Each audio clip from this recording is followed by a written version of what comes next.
Welcome back to the NACE Star League studio, and we hope you're having a good Monday. And to start off this new week of competition, we've got Rocket League, 4 matches of 8 schools in total, ready to compete and show their stuff in week 3 of varsity competition.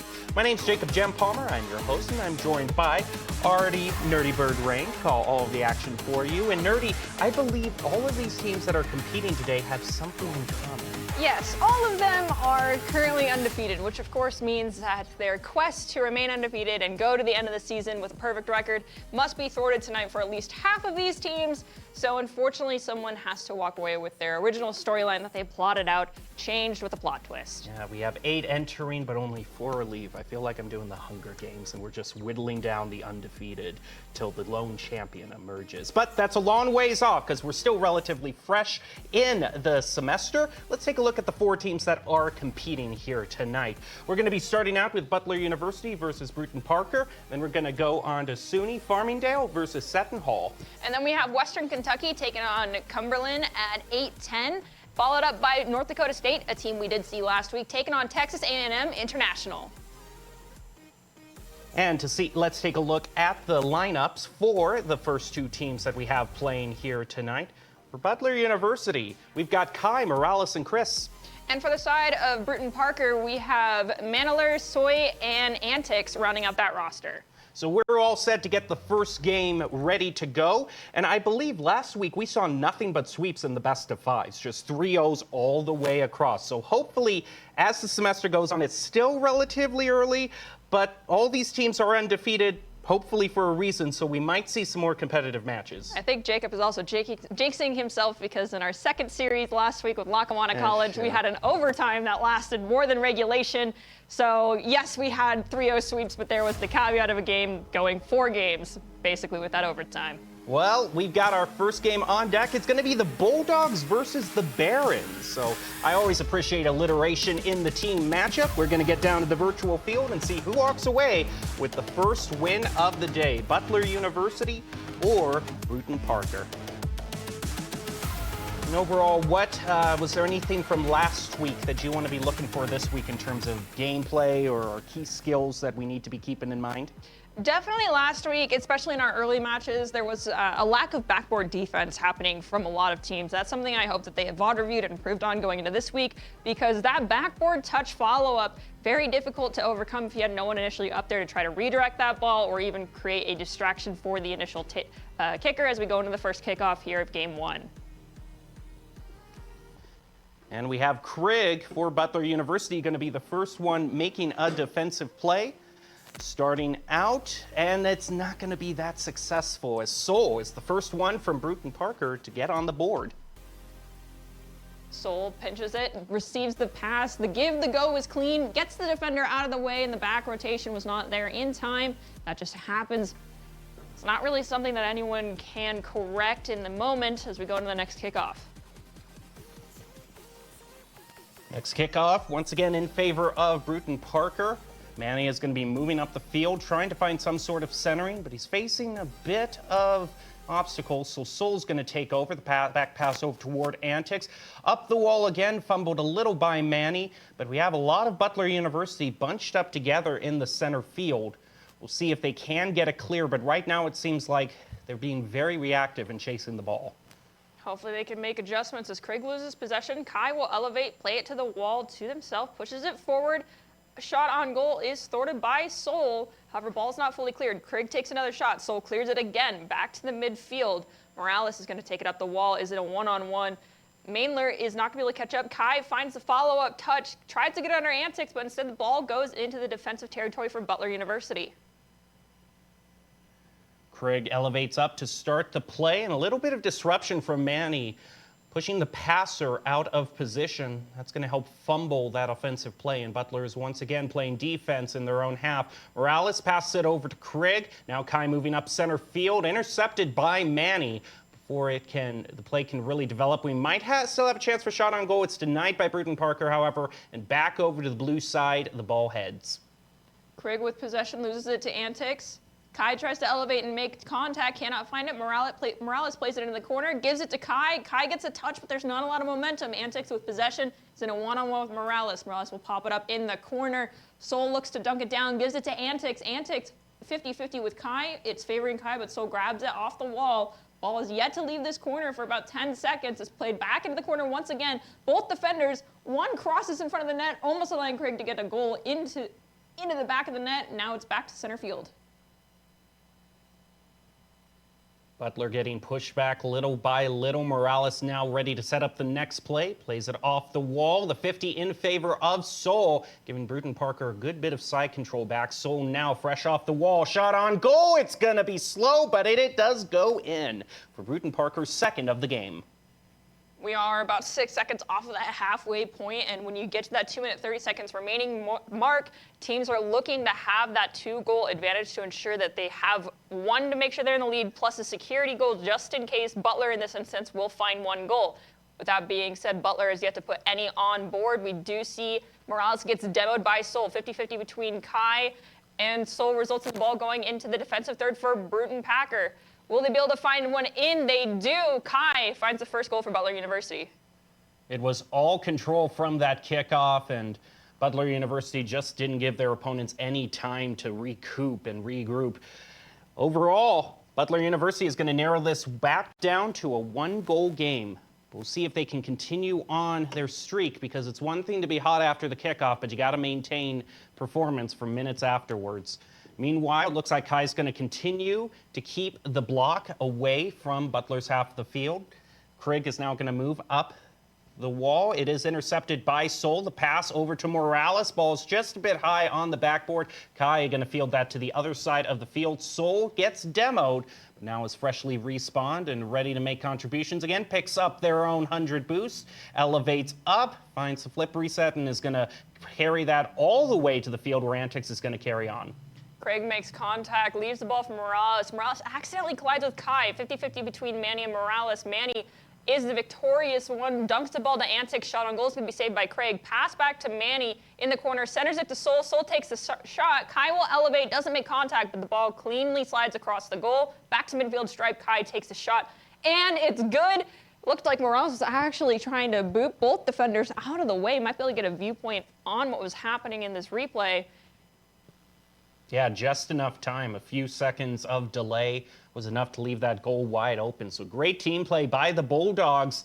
They're now tied back up with the Barons with a little over a minute left, minute and a half left. Now that 2-goal lead from Bruton Packer when we hit the halfway point is gone.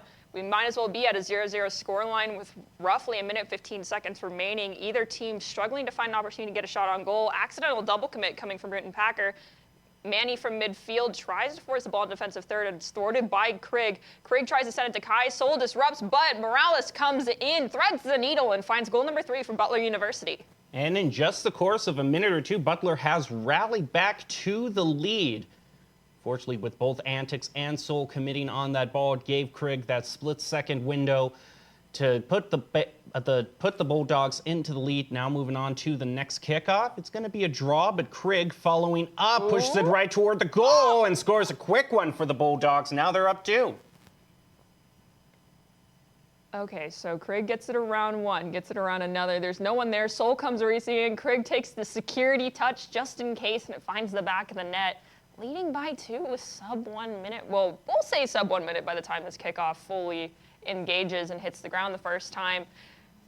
See if Bruton Packer can follow up and do fashion and give back 2 goals. However, ball is currently in Butler University's territory. Opportunity for Bruton Packer to find one of the 2 they need. However, they got to get one quickly. We have a flip reset from Antics, and because there was just too much time in the air, Craig has managed to make the save. Kai trying to pass Morales, but Soul still putting the pressure onto Butler. They need to make something happen with just half a minute left. Antics passes to Soul, the redirect to the goal, high into the left, just a little bit too much, however. It is saved by Butler, and that, I think, might have been the last opportunity for Bruton Parker to get back in the game. Remember, this is just game 1 in a best-of-5 series, so even Bruton Parker does not come out on top of this one. There's still other opportunities. However, Butler University is looking to keep their undefeated record in the books, so they want a 3-0 sweep this as fast as possible. 5 seconds remain. Looks like Manny might be trying to keep this ball in the air. It's going to be Soul to do it. It's in the corner. Antics does not make contact. Butler walks away with a 4-2 victory in Game 1. And as you can see in the stats, it's actually fairly even between Butler University and Bruton Parker. It's 7-6 in terms of shot on goals, which really leads me to believe that Bruton Parker really needs to improve their grouping around the goal in terms of defense, because there were so many times where they were susceptible from interference from Butler. We were talking about Morales, corralling defenders into the corner for just a few seconds. It seems like there's a lot of open goals being left on Bruton Parker's side.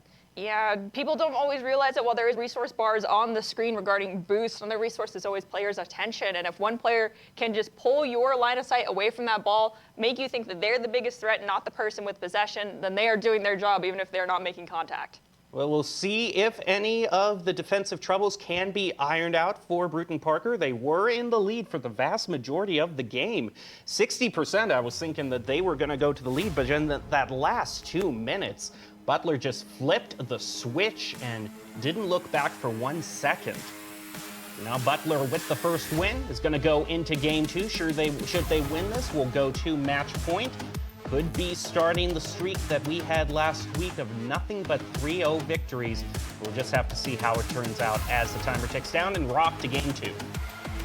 Kickoff goes in favor of Butler. Craig made first contact, and Antics demos Craig. Ball is in Butler territory almost immediately after Antics finds the first goal. Very similar to what we saw early on in Game 1. However, you mentioned it, Jacob. I think Butler likes to play more of like the cross-country runner strat, going for the long haul, making sure that score gap doesn't get too large for them not to be able to handle, and then driving home with the final sprint in the last quarter mile as we go into the next kickoff. Soul wanting to waste no time putting another one on the board, but the ball is a bit too high for a shot on goal, so it's going to head over to the other corner. Antics, the ball spiked sharply upward, making it a bit difficult to handle. The pass back over to Antics from Manny, and an opportunity, but Craig is right there just in time, and Kai spikes it into the ground on the follow-up to keep Butler University just behind by 1.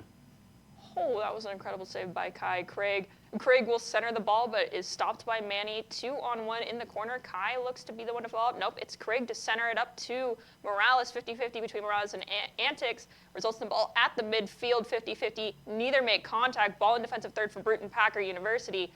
Ball is centered up. Craig with possession attempts to play it off the backboard to themselves. Can't make the follow-up contact. Ball is going to get cleared to midfield stripe and roll into the defensive third of Butler University. Morales having to face off against 2 as he pushes it to the right side. Ball passed over to Soul. It's going to get pushed back to Butler University's corner. Kai elevates up, ping-pongs it back over. Bruton Parker looking to get pressured again, but there was no follow-up on that shot. So they'll have some time. Antics is probably going to have to go against Craig, and Craig stops him dead in his tracks on the ground. Nice play by Manny, being able to outrun one of the Bulldogs. Morales once again takes possession. It's just one person of a team takes a shot, and then one person from the other team takes a shot back. Real back and forth right now. No huge offensive drives. We have one offensive drive made by Bruton Parker. It's thwarted by Morales. Soul at midfield looking to prevent Craig from making contact. Craig finds it. Morales with possession. Has to play around 1. Ball's going to get pinched into the corner. Elevation from Craig. Drops it down. Soul plays interference, but Kai still makes contact. Hits the top crossbar and gets a touch on by one of the Bruton Parker players. To the side, once again, another shot off the back wall from Craig. Instead, it goes to Morales. Kai takes another shot, but it's going to be pinched back towards midfield stripe, and now it's going into their defensive third. One thing you'll notice about Butler is they are being very possessive of the boost panels, whether it's back in their territory or forward in Bruton Parker's. Manny, especially on Bruton Parker, has been dealing with low boost for a time. Of course, as soon as I say that, he fills up. But it does seem Butler, by and large, is being able to boost star Bruton Parker and take away that utility from him. Right now, Butler University is in the offensive third, plays it into the corner. Soul will elevate, make a save. Antics with possession goes to midfield, challenged by Craig. Craig does not make contact. Antics to faced off by Morales. Morales passes to Kai. Kai unfortunately loses possession to Manny. Antics pushes forward, takes the shot. It hits the crossbar and cleared back to midfield stripe where it's pinched up in the air to Manny. Huge elevation from Manny. Kai meets him right dead center in the middle of the arena. The ball gets pushed off to the side. Craig now takes possession, but Manny once again pushing it back toward Butler. Off the backboard is his own follow-up, and Bruton Parker back up to a 2-0 lead.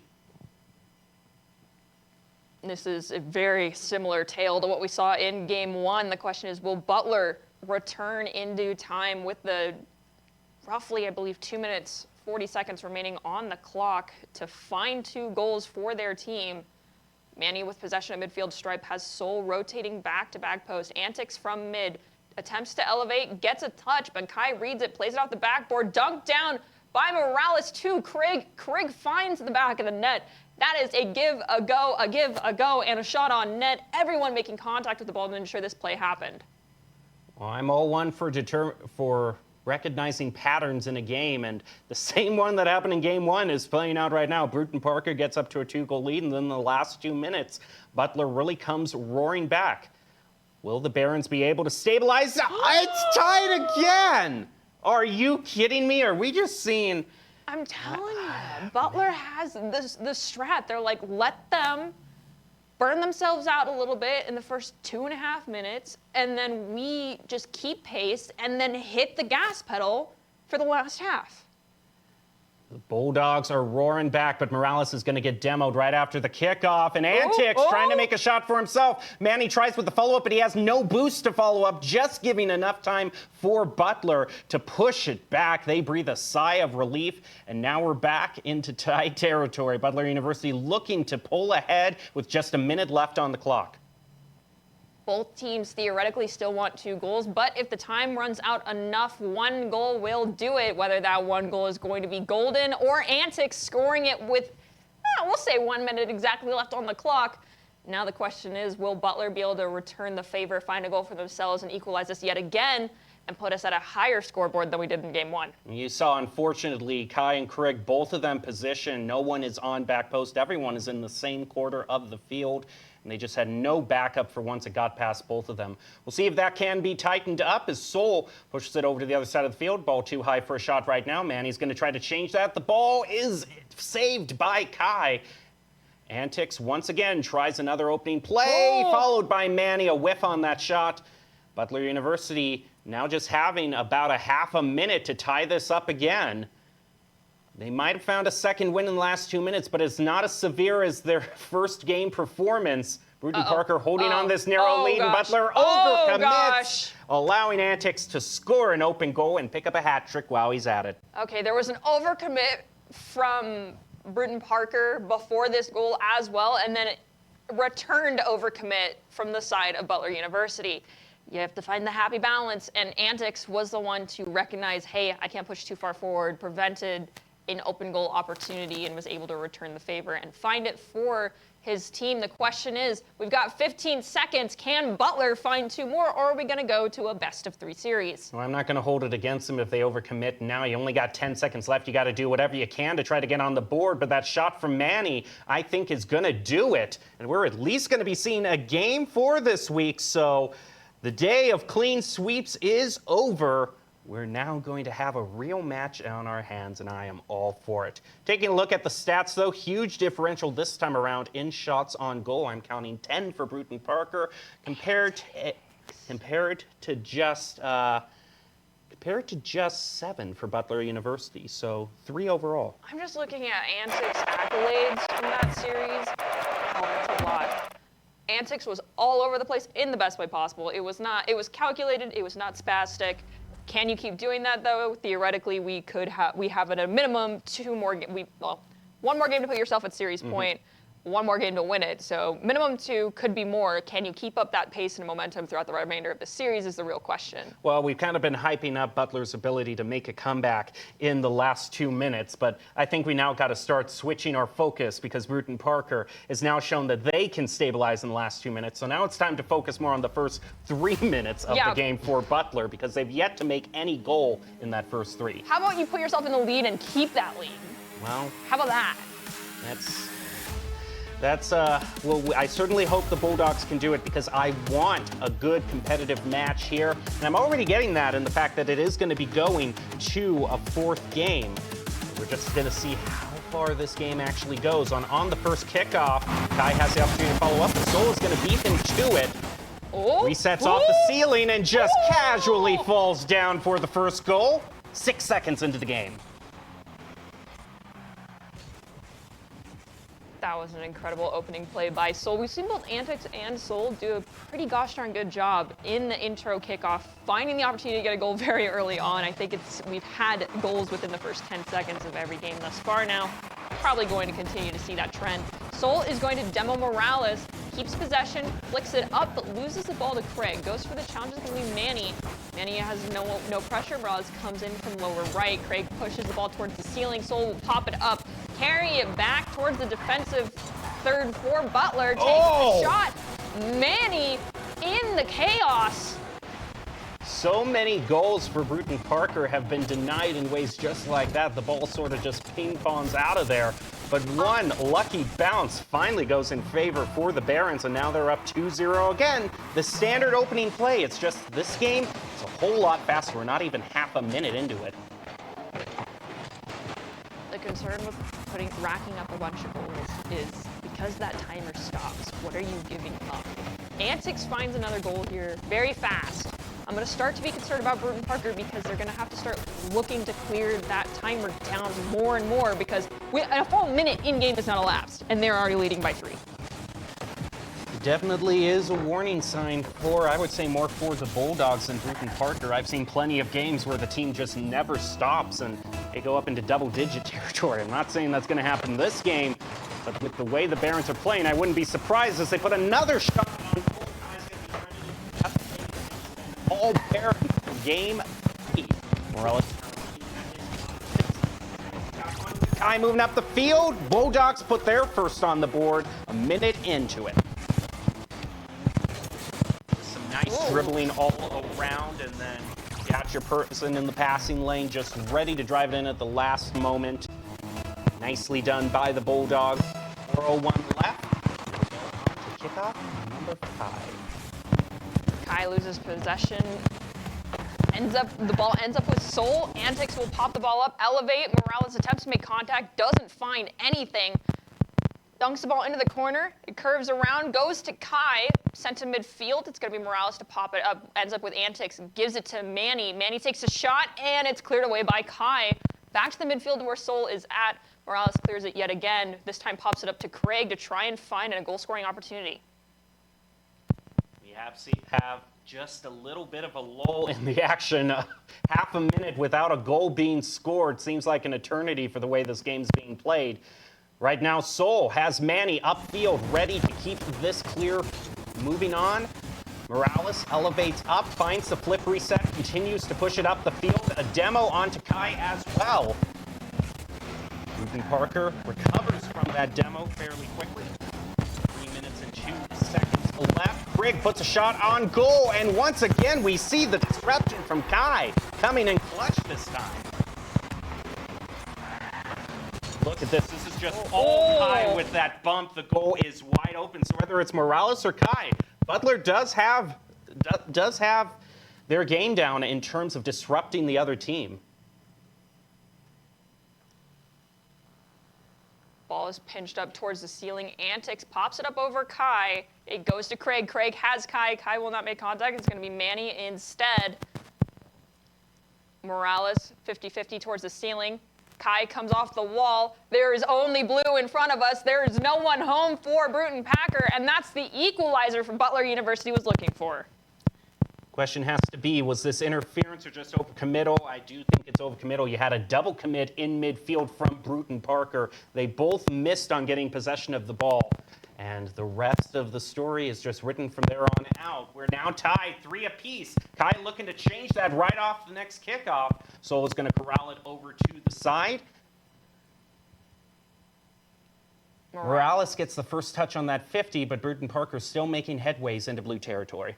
Kai with possession, has the ball stolen away by Soul, who pushes it to Manny. Manny challenged by Morales, 50-50 pinch towards the ceiling. Morales with possession, has Craig to give to. Craig lands too far to the right. Antics with possession, going to be challenged by Kai. As we have ball pushed into the corner.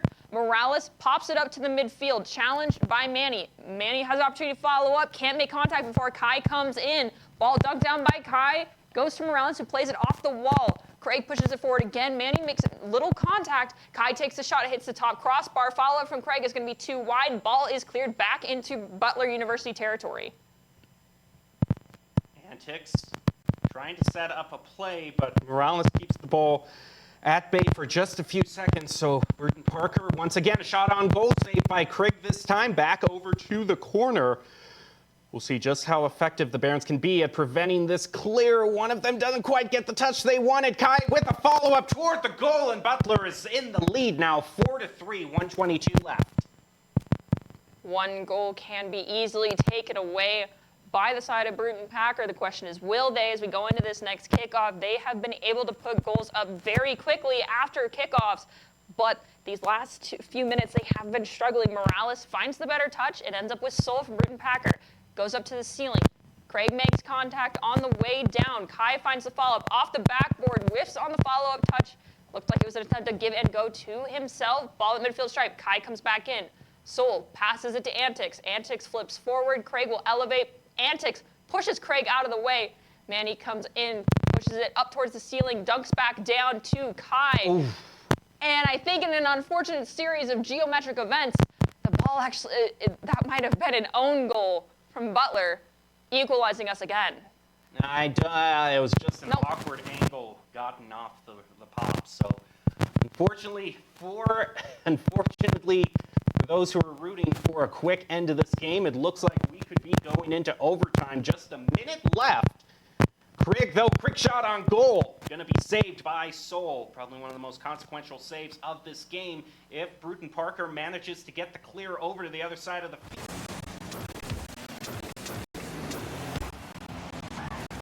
Just can't pull it off. Soul gets another touch on the ball. He doesn't have anyone to pass to, however, so 30 seconds left. Manny is going to take it, push the shot on goal, saved by Kai, and off to the corner again.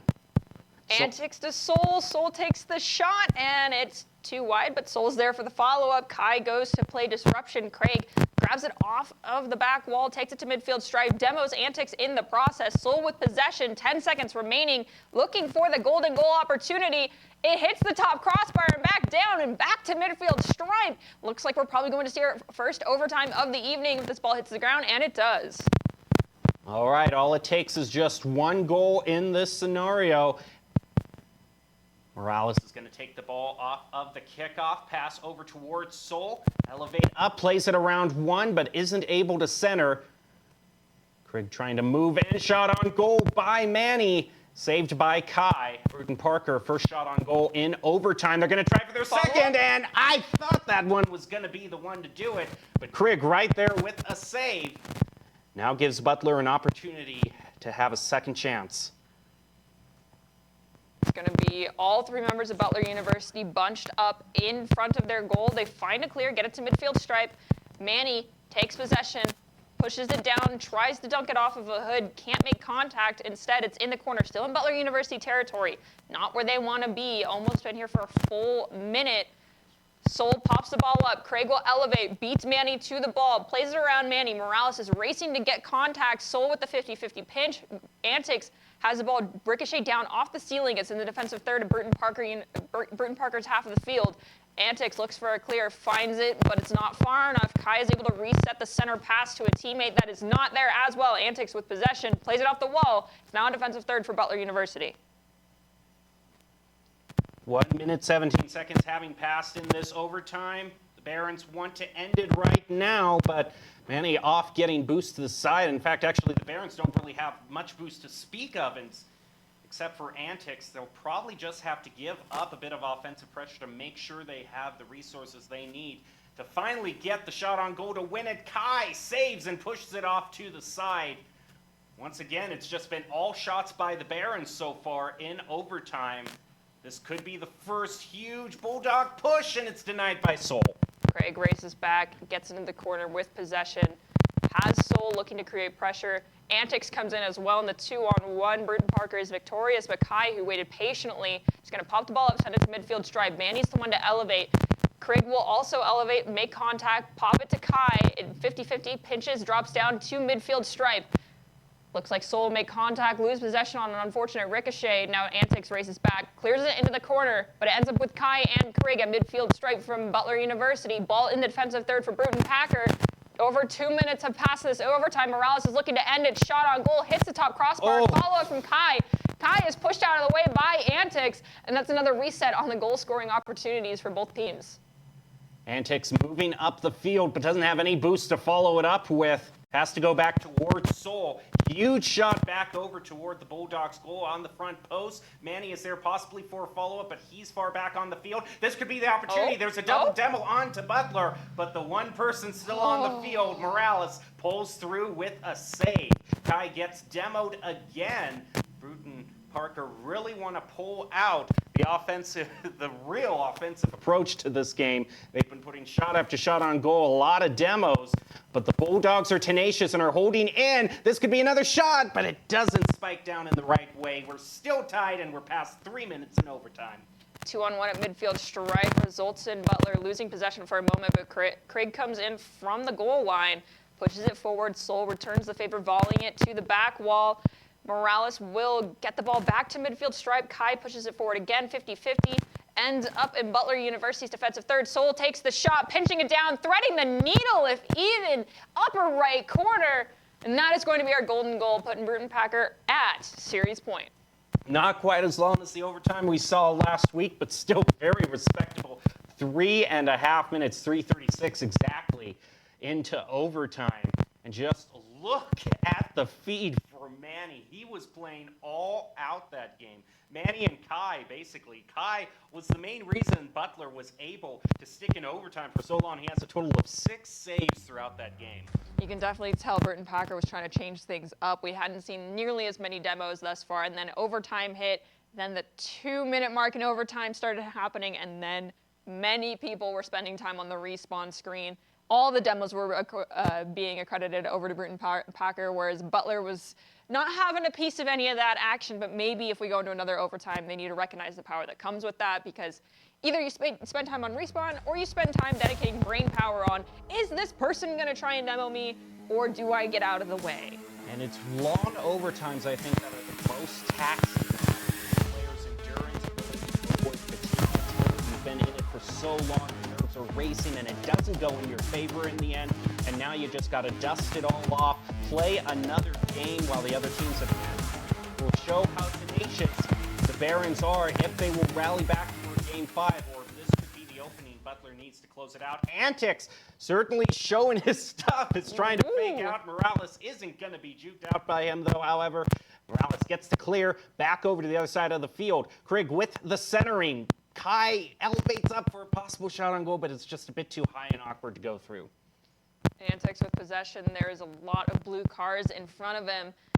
It's going to be Soul attempting to find an opportunity to clear, but pressure is mounting. Kai, Craig, as well as Morales were all circling the ball possessor. Craig will find the shot off the backboard touch, and that was probably the longest time from kickoff it's taken us to find a goal, but this is the first time it's been Butler as opposed to Bruton Packer.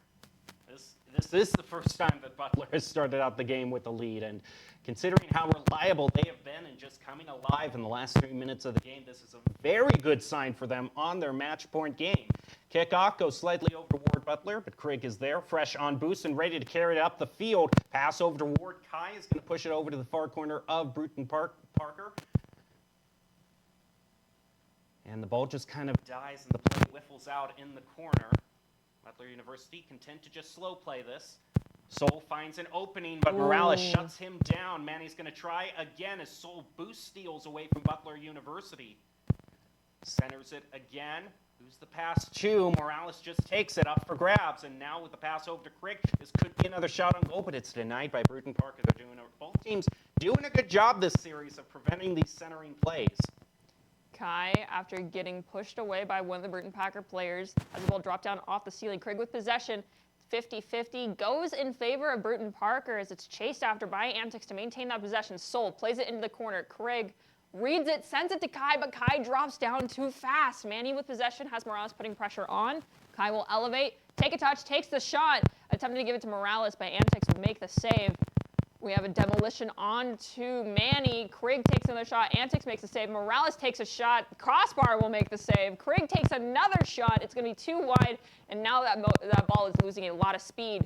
Looks like Butler needs to reset this play in order to find a valid opportunity to get a shot in on goal. We have two rotating back, one to back post, one to midfield stripe. The one at mid, Morales makes contact. Kai comes forward and has the ball stolen away by Antix as Craig and Antix both get sent to the Shadow Realm. But it is a short stay in there. Despite how lovely it is this time of year, they're only going to spend a few seconds in it. So now ready to center it. Can the following shot go through? It doesn't. 2 minutes and 20 seconds left. Morales puts a shot on to goal, and Kai scores. There was no one there. Knock, knock, who's there? Nobody. Everyone had already committed, and Kai, it looked to me, when it's your own team member who's the biggest chance that it could deflect off and not score a goal, that's pretty good in terms of being on offense. Yeah, we unfortunately did have that happen last week, but we are going to hope that does not reoccur this week. So far, we're looking good. So we're ticking down to the 2-minute mark. Ball's at midfield stripe. Manny looks to give it to Antix, but Craig jumps in the way first. Ball's in the corner. Soul pinches it off. It's going to go to the opposite corner, still in the defensive third for Bruton Packer. Elevation from Soul pushes it into the defensive third for Butler. Antix makes contact to drop it down. Kai is the first one to make contact. Ball's pinched towards midfield stripe. Elevation from Craig. Does not make contact.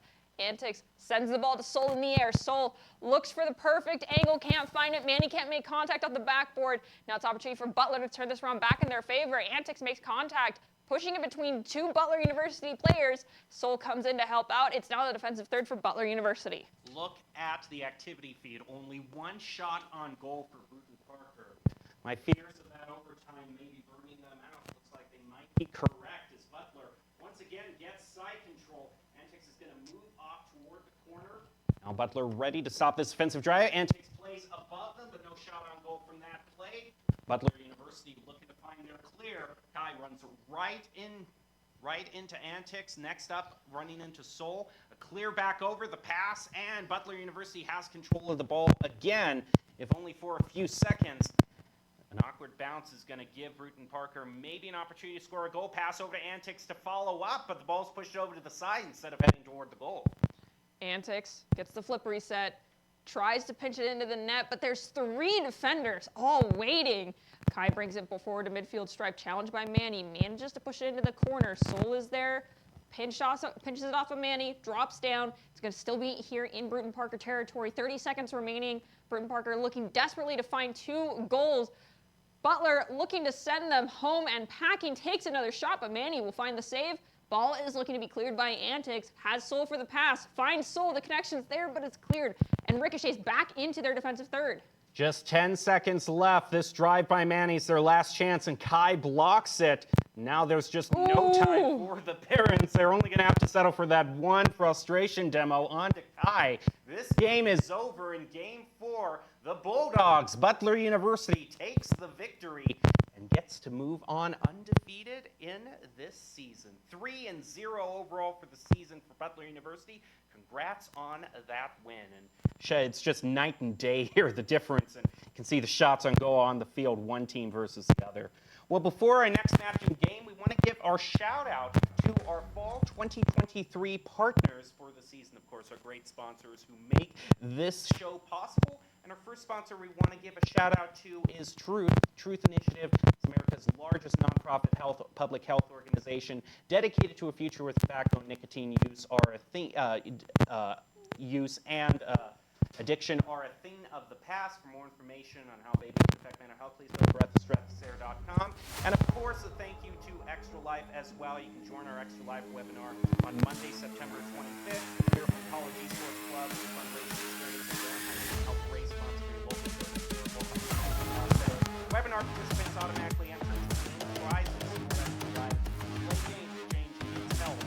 Change. Yes, that's what I thought. Bruton Packer was at 2 in Game 4, and now we're equalized in the series. Our overlay was incorrect. Apologies. It happens. Coding is angry. Now as we go into Game 5, it's winner take all. Loser has their perfect record. Take it away. Ball in defensive third for Bruton Parker. Krig will elevate, takes the shot, but it's too low and too slow. 50-50 pitch goes back to midfield stripe. Kai grabs it, sends it to the corner, looks to pinch into Krig. Can't. Krig is going to instead rotate back. Morales goes for the challenge against Soul. No, it's Krig instead. Soul drops it to Antics. Morales in the corner, plays it away from Antics, attempts to give it to Kai. Kai will roll forward with possession for a moment. Soul brings it off the wall. Attempts to get a flip reset, can't find it. Instead is going to be demoed. Shot on goal from Manny, as Kai had hit the ground with a lot of momentum, meaning that re-elevation was borderline impossible at the point of contact. Yeah, Morales could not elevate in time, resulting in the first goal going to Bruton Parker. All right, 1 minute having passed in this first game. Bruton Parker on the board. Standard opening that we see from them. Antics pushes it off toward the side, continues to drive around the corner, but it's going to be denied his centering thanks to Morales. Morales now trying to face off against Soul and Manny. Antics gets demoed along with Krig in the process. Shot on goal blocked by Morales. Another demo onto Krig. The teams are really going after each other in this final game. Kai plays it off the wall. Krig makes contact. It goes towards the ceiling, drops back down. Soul with possession. Morales jumps up, takes possession away. Kai in a 2-on-1 will lose out. Manny brings it into the corner. In the offensive third, looks for a teammate, can't find anybody, loses possession to Kai. Kai has to play it around Antics. Antics gives the ball to Soul. Soul pops the ball up. Morales will elevate to make contact. 50-50 looks to favor the side of Bruton Parker. Kai sends the ball back to midfield stripe, but the only colors there is orange. Kai again with possession, takes too many touches. Manny pushes Kai off of the ball, ball is back at midfield, and rolls into Bruton Parker territory. Shot on goal from Morales, just a little bit too wide, bounces off the post. Kai tries to center again. Krig is not even going to get a shot on goal. Soul clears that. They aren't able to follow up on the clear. They're going to try now. Manny puts a shot on to goal. Double commit from Butler to try to save it, and a second goal for Bruton Parker. Okay, while things may look stressful right now, we got to recall how Butler has handled Game 1 and Game 2. Both very similar fashion this. Yes, Game 2 they did not win. However, they were 0-2 in both those games, brought it back, managed to equalize, and in Game 1 they came out on top. And they do that in the next 2 minutes and 30 seconds. Bruton Parker may have something else to say and a new story to write. Let's see if they can do just that as the ball goes into Bruton Parker's defensive third. Kai pushing the defender out of the way, making sure they can't make contact. Butler University will find their first goal. Look at that. Look at that. That could be the start of another comeback in the latter half of the game as we are past the halfway point. Ball gets pushed over to the side by Soul. Manny bounces it off the wall. Going to be stopped by Morales. Soul tries to stop the clear. Is going to be successful in wrangling possession away from them. Ball bounces off the backboard. Kai once again toward the corner. Antics gets a touch on it, but 2 in front of the goal for Butler. Stops any opportunity Bruton Parker from scoring their third, but as far as the Barons are sitting right now, they can be comfortable just keeping control of the ball and letting the timer whittle down. Yeah, but whittling the timer for almost 2 whole minutes is a lot to ask, and as I'm saying that, Manny gets a hat trick, and says, yeah, that's not my plan at least. My plan is to put as many goals on the board as possible.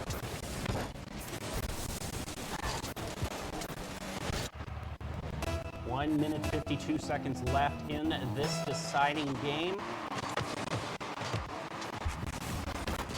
He's able to get a bit of possession after that kickoff. Soul moves around the corner, though, on the comeback drive. Kai manages to help Krig get possession. Manny with possession, plays off the back wall, and is able to do a give and go quickly to Soul to find another goal for Bruton Parker. Once again, as long as they can maintain kind of that 2-goal lead within this final few minutes, I'd say they can be pretty confident that they're going to win this. I mean, Manny just going out of his mind, has 6 shots on goal. Half of them, 3 have turned into goals so far. He also gets a demo quickly after that kickoff. Around the corner, pops the ball up into the air. And now Butler has an opportunity here to get back in the game. Soul elevates up again. off the wall. Soul follows up. Now Antics will take control of it. Pushes it off the wall. Soul can't beat Kai to the ball at that last moment. 1 minute left, and Bruton Parker with a pretty comfortable 3-0 lead. Can Butler whittle it down to 2? They can't in that run. I think it's been doing a fabulous job on defense, playing a very disruptive play, not having to go for demos every time, but making enough contact to make either being a defender for the enemy team difficult or making it difficult to find a goal-scoring opportunity if you're Bruton Parker. And the question is, can you convert those defensive interruptions into goals? Needs to be answered in the next 30 seconds, or Butler University has their undefeated record taken away as we have Morales elevate, pinch the ball off the wall. Kai doesn't make contact. Craig instead will demo Antics, can't make contact with the ball. Morales pops it up. Craig, oh, McNuggets. I think that's the final decider right there. 20 seconds left to make up a 4-goal differential. It was just a split-second difference on who jumped up first in that 50. And Bruton Parker came out on the winning side of that one. There's just 20 seconds left. Despite me Steve Harveying it at the beginning, it is in fact going to be the Barons who are the ones who are going to pull it out in Game 5. So congrats to them. 9 seconds remaining. Butler University can get a couple more, can find a morality goal, but with 4 seconds left, they need to make sure this ball stays in the air. Craig looks like he's gonna try to do just that. It's elevated. Soul says no. I'm gonna get another goal, but geometry's not in Soul's favor. But Bruton Parker will still walk away with the victory. Congrats to the Barons for getting the win. Their offense just went crazy in that last game. The biggest spread that we have seen between the two schools, normally it was decided by 1 or 2 goals, but that one was a whopping 4 in the Barons' favor. So congrats to them on that. So that'll do it for the first game. We have quite a different game than the sweeps we saw last round. This one going all 5. And we had an overtime that was egregiously long, so we might as well have gone 6 games. With that being said, do I want to see more overtimes tonight? Yeah, what about you? Yes, but keep them below 3 minutes because Okay, we do have there's the 4 games to request. get through here. One of them is done and in the books. We still have 3 left, so we're going to take a break and then be back with our next matchup of the night. You're not going to want to go away. We'll be back with more NACE Star League after this break.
מבושל, אני מבושל, מכין מגולגל, וטס לחלל.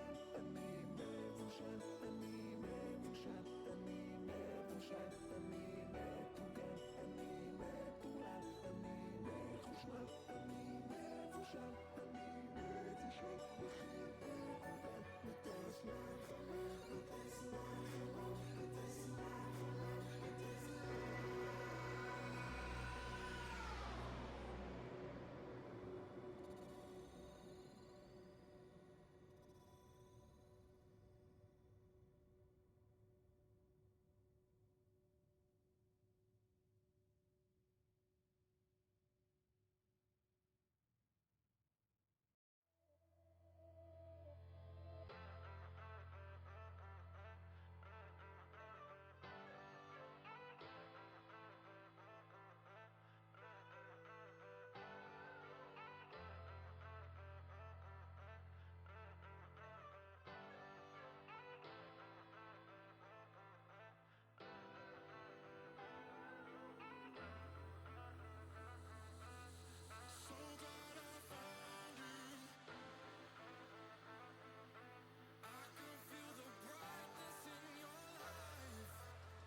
still so early. It's beyond early to even realistically, I feel like, put that into consideration of how you should take that along the season, because I think the biggest thing we've always talked about, at least me personally, is that mental side of everything, right?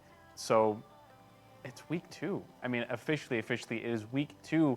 That's too early to let that down in the dumps and let that control your sort of headspace and get into it. Because if you let a loss here in our unbroken streak, yeah, we all want to keep it going. Yes, we want to keep winning. That's an obvious. We all got that. But it's just too early. It's just too early. What's the phrase? You win some, you lose some. It's all about how you play the game. Is that the that first part, that's for sure. The second part, I'm honestly not even Someone sure can Google that next part. But anyway, we could take a quick look at our entire schedule for today regarding our Rocket League matches for NACE. We did just close out our first one, which was a best of 5, and it was going to be Butler that walked away with that victory. It was a full 5-game series. However, the other 3 matches that we have for tonight, we can take a quick look at over here.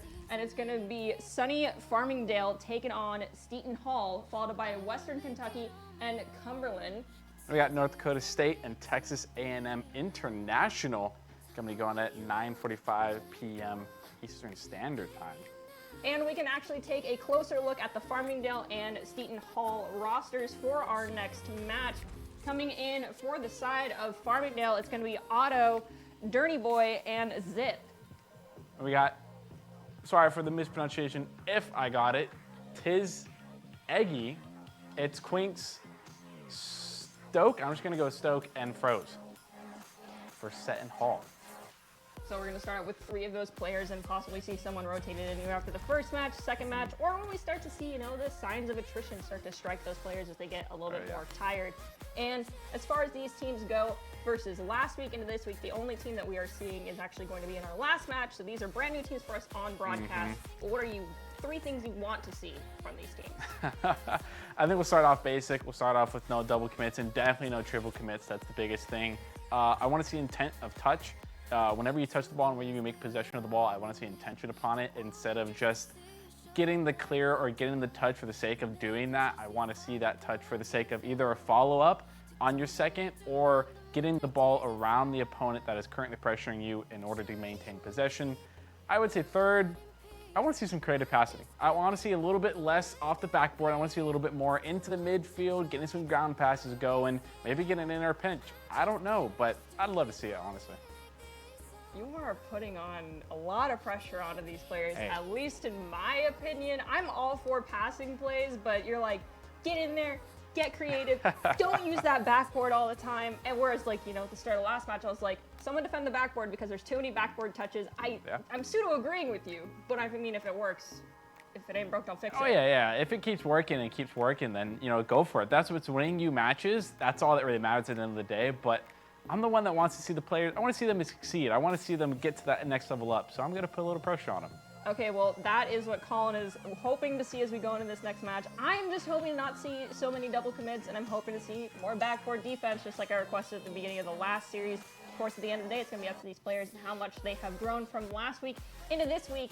And of course, this is our first time getting to see them live on broadcast. We'll be very excited to see what they bring to the table for their first opportunity to be seen by the NACE Star League audience as we are about to kick things off and head down to that virtual field.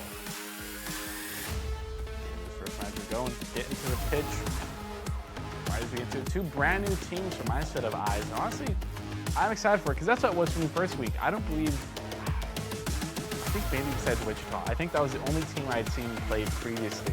So I'm personally really excited to see all 8 of these teams really go head to head and see what they got. Because ultimately, we're in the season for 8 weeks. So I want to see who's best there. I want to see who's got what it takes to come out on top. And starting off early and getting that momentum is so important right now. I mean, did a little bit undersell it right at the beginning of, hey, let's not let a loss of momentum or a loss here get us down. But it's also very important to go out and want to win every single time. And as we go into kickoff, it's 50-50, but Stockley will come in, play it above the goal. Froze tries to center it up for a teammate. No one elevates. Instead, Otto will be the one to find the clear. Stockley collides with one of the Farmingdale players. Frozen elevates, takes it across midfield. pushes it to Stockley. Stockley is stopped by Zip.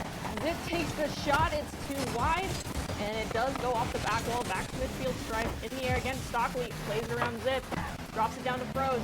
Froze tries to give it to their teammate, but Otto disrupts, gets inside the passing lane, and that is a demo onto one of the Seton Hall players, and results in a goal for Otto. Gets there just in time. I know that panic feeling. Wanted to get to this ball at the last second, like, I gotta get here, but beautifully played out. The demo out there was also just masterful. It gives them free open goal in the first 40 seconds of that matchup, and Farmingdale is up 1-0 here, but 4 minutes, 21 seconds left. Boys elevates, tries to get up, goes for a 50 instead. Stokely is going to be credited with the save, gets one touch around Otto, still maintaining possession of the ball.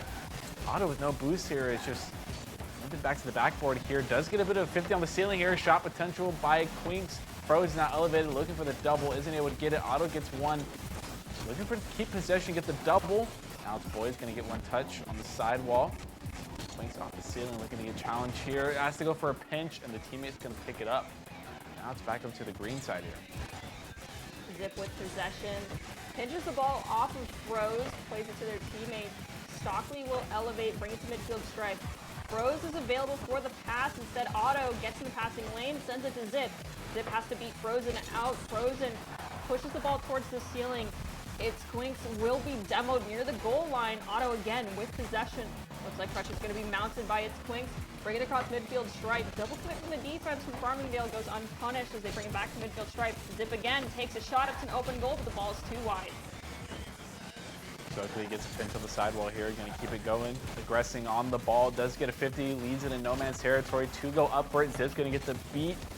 Decide to try and go for a second. Is able to get it to the second. Double commit miss by Farmingdale, but luckily for them, the clear is there. Stokely gets a boom over to Froze. Froze gets a bit of a bump off the ball. Still is able to get a touch. Stokely gets the 50. Froze going to make do with the rotate here.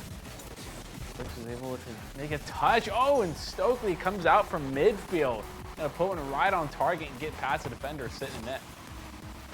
That is going to bring this game tied 1-aside. Question is, who's going to be able to put 2 more goals up on the board to put themselves in a secure leading position as we're getting close to that halfway point. Next kickoff is going to go in favor of Sunny Farmingdale. Its Quinks rotates back quickly, pops the ball near the ceiling. Frozen backpedals, and just to make contact, allowing its Quinks to come in. Breakaway opportunity, but Farmingdale rotates back in the nick of time, zips off the ceiling, brings it down to midfield stripe. It's volleyed right back to mid by the defense from Seton Hall. It's Quinks with possession, pushes it over to Boy. Gonna be popped up by Zip. Froze will elevate. Looks for a pass to Quinks, but Quinks cannot find contact. 50-50 goes in favor of Seton Hall, sending it back into the defensive third of Farmingdale. Zip elevates. Oh, a bit of a double commit. Otto's going to set into the midfield, though. Not too much danger here. Froze able to get it past one, though. It's a bit of a touch of the wheels. Soft touch when you keep it in possession. Otto gets one, looking for the 50. Is able to go low and win it. Now gets the pass in the midfield. Journey was there trying to get a shot. Stokely's up, looking to keep the air dribble going. Zip's going to be there to interrupt. Quinks attempts to get a touch. Ball stuck in a bit of an awkward middle here. Journey over to Zip. Oh, and Zip back to Journey. A beautiful passing play. Hey, that's one of the wishes I was talking about earlier that got fulfilled right here. A 3-piece passing play between 2 teammates. I love it. It wasn't off the backboard. It wasn't a standard one. I'll give you that one. But we have 97 seconds remaining. Farmingdale in the lead by 1. They need 1 extra goal to ensure that they are in a secure position with the lead.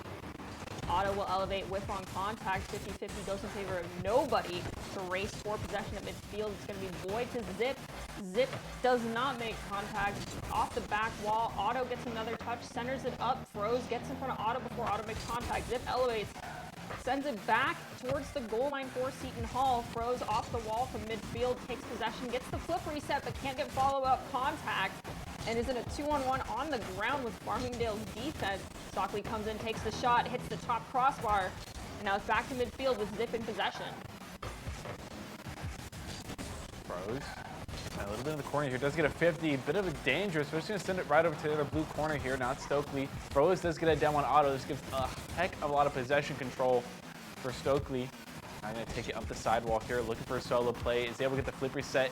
Gets pushed out of it by Dirty Boy. Froze takes a shot on net. It's going to hit crossbar. Stokely trying to keep it on target. Really just keep it in the pressure area. Set and Hall take advantage. Now only 25 seconds left. Otto is still maintaining possession. Quinks is going to get a touch that disrupts it. Otto goes to the bump, and a slow roller is manageable when you get a bump like that. And that's just that. I mean, that puts it basically in the air territory where Farmingdale kind of is a W at this point. 21 seconds is a tough ask of any team to close a 2-goal gap, but this is a game 1 of a best-of-5 series, so Seton Hall can still come back in game 2 and equalizes to send us into a classic Rocket League best-of-3. We have a shot towards the back wall. Follow-up touch comes from Zip to send it to midfield. It's Quinks tries to find an opportunity to center it to a teammate. It goes to Froze. Froze hits Quinks. Shot on goal saved by Boy again in the corner. There's no time remaining. This ball hits the ground no matter what. Farmingdale will walk away with a game 1 victory. However, morality goal for Seton Hall would be nice. However, ball is grounded, and Farmingdale walks away with a game 1 victory. Take a quick look at the stat line. I just want to take a look at Dirty Boy right there. 4 saves, the most on the team, actually the most in the game. Incredible, so definitely got to give a shout out to Dirty from the teammates Otto and Zip. Saves are honestly just as important as the shots on net. Without the saves, you're basically just, there's no defense. And a lot of the times, the best defense is the best offense. So I'm going to make the argument there. Farmingdale walks away 3-1.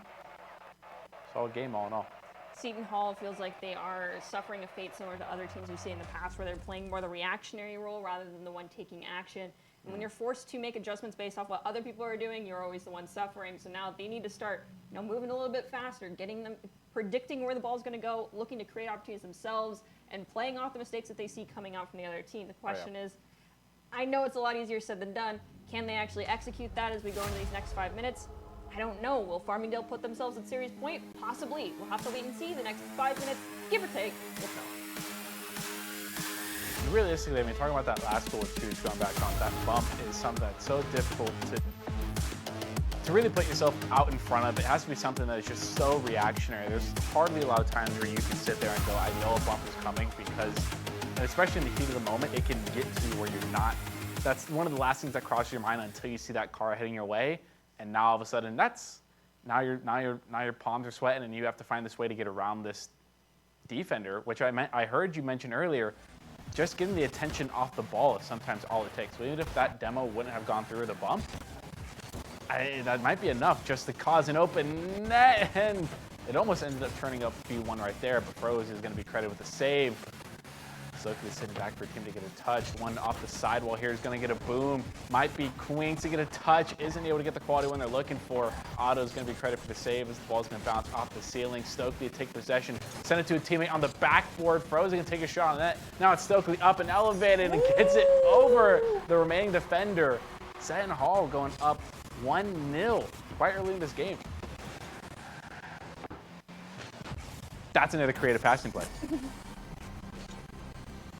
You couldn't see it, but Colin straight up looked at me and was like, that right there. There was a facial expression.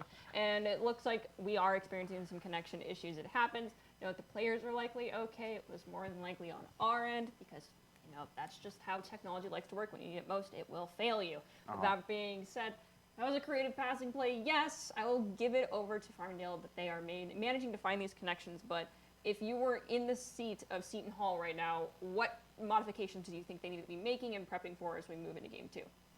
I think the big thing moving into game 2 is, I mean, sort of like we saw at that very end, they found a lot more of these connections that they managed to get off, and I think that's super important because in game 1 they were contending a little bit. I mean, and they were definitely sticking in there. There was a 2-minute period of time where there was no goal scored from the very beginning to I think like 2 minutes 10 seconds. So they were definitely in that game and they were answering back. And I think it's really one of those things where Rocket League is such a in the moment game. It's not like other esports that we see like Valorant and Overwatch where we can almost VOD review a team and create some sort of plan, not one that would change the course of the game, but it's such a reactionary game. From game 1 to game 2, so many things can change. Player mindset, if they're warm, if they're feeling good, if they finally hit that shot they've been looking for, the teammates found the spot they've been looking for. It's all about finding that in the moment part, and a lot of that comes down to team chemistry. Well, let's see if that chemistry can be found for the side of Seton Hall. They did score 1 goal already for themselves, and we are getting close to the halfway point. We do have a 50-50 go in favor of Farmingdale, but they are in defense and do not find a good clear. Otto finally gets it across midfield, but it's a volley that goes straight to Stockley in the corner. Clears with a purpose for something that I always desire to see, and players need to execute. Otherwise, you get people capitalizing on these I am just touching the ball to hit the ball moments, just like we see from It's Quinks. And right there, Stokely actually ends up getting a bump too on Dirty Boy. That is not the entire reason, but Dirty Boy might have had a chance to get a save on that net and that bump there, which is something that I really like to see coming out from Seton Hall going into this. But it's now Stokely up, gets the flip reset off the ceiling, more like the just flip or just the reset. Quinks is going to be one to get the touch there. Now it's Otto getting 1 touch, not going to be able to stick with the ball. Froze. He's going to go with the double instead. Just purely mechanical here, making it look easy. That is another goal for Seton Hall. Maybe you were right, Colin, and they weren't fully warmed up. The gears weren't all greased in game 1, because now Seton Hall is a completely different beast in game number 2, leading by 3 at the halfway mark is no small feat, especially with how Farmingdale is executing the first 5 minutes of this series. Now ball is in the corner in the defensive third for Farmingdale. Otto is going to pop the ball up. Froze pops it up again. It's Quinks goes for the 50-50. Doesn't favor really anybody that goes towards midfield strike. Stockley is going to pinch the ball. No! Flicks it forward. It goes to Quinks, but Zip read it. Wasn't going to let it go in. No fancy footwork allowed here. And that's a save made in favor of Farmingdale. Oh, Dirty Boy might be able to find the angle there. Quinks is able to get there just in time. Zip's going to get 1. Otto chasing a little bit back here, but might be able to find the shot, the low, bottom left bins. Not able to find it, as Stokely is going to be the defender to save it all. Now a mid-air bump. Durney gets a touch, not able to get too much more. Froze with the shot. A beautiful passing sequence from the teammates right now. My. They're just keeping it up. Good and pretty capacity play as well. Now starting off 4-0 here, as we started talking about in game 2. Seton Hall just completely different team than what it was in game 1. It could be the fact they have a lot more boost in their tank. Maybe they feel a little bit more confident. Maybe they just like being a little bit underdog and being under the pressure. But it's up to Stokely now, looking for a pass and teammate. Froze was there, not able to get the touch or the shot on net they were looking for more than likely. Now it's Zip. They're trying to go for their own little passing play. It doesn't matter. Otto's going to finish it all on their own. An empty net on the side of Seton Hall. This is going to score Farmingdale their first goal here. 1-4. I believe about a sub minute here. Minute 4 seconds. Starting off the kickoff. Dirty Boy is going to be able to win it here. Quinks was trying to go to the creative ceiling touch. Froze is going to play off to the corner. He is able to get 1. Otto now with the backboard bounce to get to the teammate. Was able to put a shot on net, but Stokely's going to get credit for the save here. Quinks now send it to the corner. Again, looking for a double, a bit of a pinch into the midfield. Stokely's going to get an excellent contest. Send it all the way to the green corner here. Zip is also going to get a 50. Maintain possession. Quinks now looking for Froze in midfield. Beautiful pass. Durney tried to cut it off. Wasn't necessary. The shot on net was a bit too wide. Ooh, and Dirty Boy gets a demo into the 3rd-man position. Now going to find an open net, but Stokely's going to get a great respawn location, and he's going to be able to get a 50 there. And Stokely now has possession. Under 20 seconds left in this game. Zip is going to be able to put a shot, slow roller, attempts to finish it. Quinks is able to get there and contest just in time. Otto to the midfield. Froze isn't able to get the touch, but Stokely is able to make up for the ground and keep it going. Only 4 seconds left. It's pretty much in the books that Seton Hall is going to take this game number 2. And we're going to see at least a minimum 2 more games. And we can take a quick look at the accolades acquired by both these teams. And Froze putting in a lot of work, multiple assists, shots on goal, and goals. Many saves coming out from Quinks, which you mentioned in our previous game, possibly more important than shots on goal, and I have to agree, just the amount of saves that were accredited over to the other side actually I think are equal. I'm doing quick math and I can't read. Anyway, I think they're almost equal, but it also comes down to how you execute the shots on goal because Yeah. while it was delivered, Farmingdale gave us nice shots. I feel like Seton Hall in that last series, well, in that last 5 minutes, was able to do the basics and do it well, understanding how to force someone out of position to open up the goal for yourselves, and they did it nicely. And yes, you're right. We are at least going to see 2 more games. Yeah. Are we going to go all 5? I don't know. Maybe. Hopefully. That means it's getting intense. That means the players are under a bit of pressure. The big thing I do want to point out as well was from Seton Hall, you could see it as well, just being the viewer, was a way more amount of passing plays into midfield. The amount of times, instead of going for a solo play, that a player would go up off the sidewall and then look for somebody in the midfield, more than likely Frozen, to be honest. But Frozen was there, and sometimes if Frozen has the ice in the veins to get it done, which quite honestly the entire team did, that's the person you got to go to because it was working. They won that game 4-1, which is a dramatic difference from what it was in game 1. Something that we have yet to touch on really is the importance of midfield control, but when you're getting volleys across the field and they are clears that are happening without a purpose, like I said in the last 5 minutes, having them in with the intent, knowing someone's going to be there, making those plays happen from the midfield control perspective are very important. As we bring the ball into the defensive third for Farmingdale, they get it to mid, but it's Twinks is the one is there as everyone was pushed up into that defensive third for Farmingdale. Ball drops down right in front of the net. Froze's shot, the angle just was not right. Brought back to midfield stripe. Stockley goes for the challenge. It's gonna hit the back wall. There's the backboard defense coming out, and it goes over into the corner with its possession. Pinch goes to Froze. Froze can't make contact. Darny Boy has the opportunity to bring it forward to midfield stripe, but has a lot of pressure from front and behind from its Twinks, and it looked like Froze forcing. Oh no! That double commit will be unpunished. It wasn't midfield. Stockley is now all alone, taking on Zip. Needs a teammate. There's Froze. Froze passes it to its Twinks. Shot's gonna hit the back Double? wall. It was there. Oh, so close, yet so far. That is absolutely tragic to see. This is about 3 shots now, or 3 sequences, and where Seton Hall's been able to put a shot on net, they just have not been able to convert. Perhaps a 4th will do it. Nope, Zip is going to be able to get there and get the contest off. Now it's up to Otto. Booms the ball into the midfield here. Stokely's able to receive it, now going for the double. Dirty Boy is able to play it down, but Queens is also there to put a bit of a shot on net. Not going to be a save, though, credited to Zip.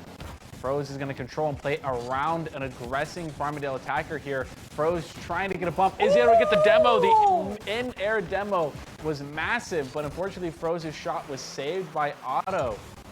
And now the Otto passes Zip. Zip now trying to stick it, get the double, unable to stick with it. Froze still on the sidewall, looking to get past Dirty Boy, is able to do that, grabs the 100, attempts to go for the boost, is not able to get it done.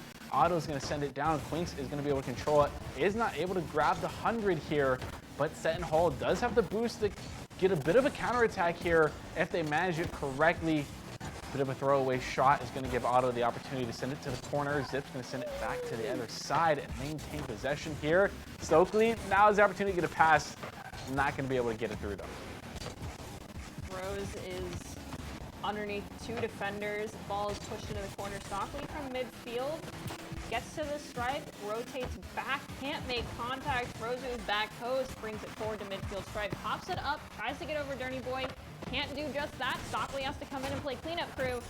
Follows up off the back wall touch and finds the first goal here. Game number 3. I think it took 2 minutes, 45 seconds to find this connection. Finally, Seton Hall puts themselves in the lead. Questions, can Farmingdale follow up as we have 2 minutes, 20 seconds remaining on the clock. Plenty of time for Farmingdale to put one on the board for themselves, but kickoff heavily favored Froze.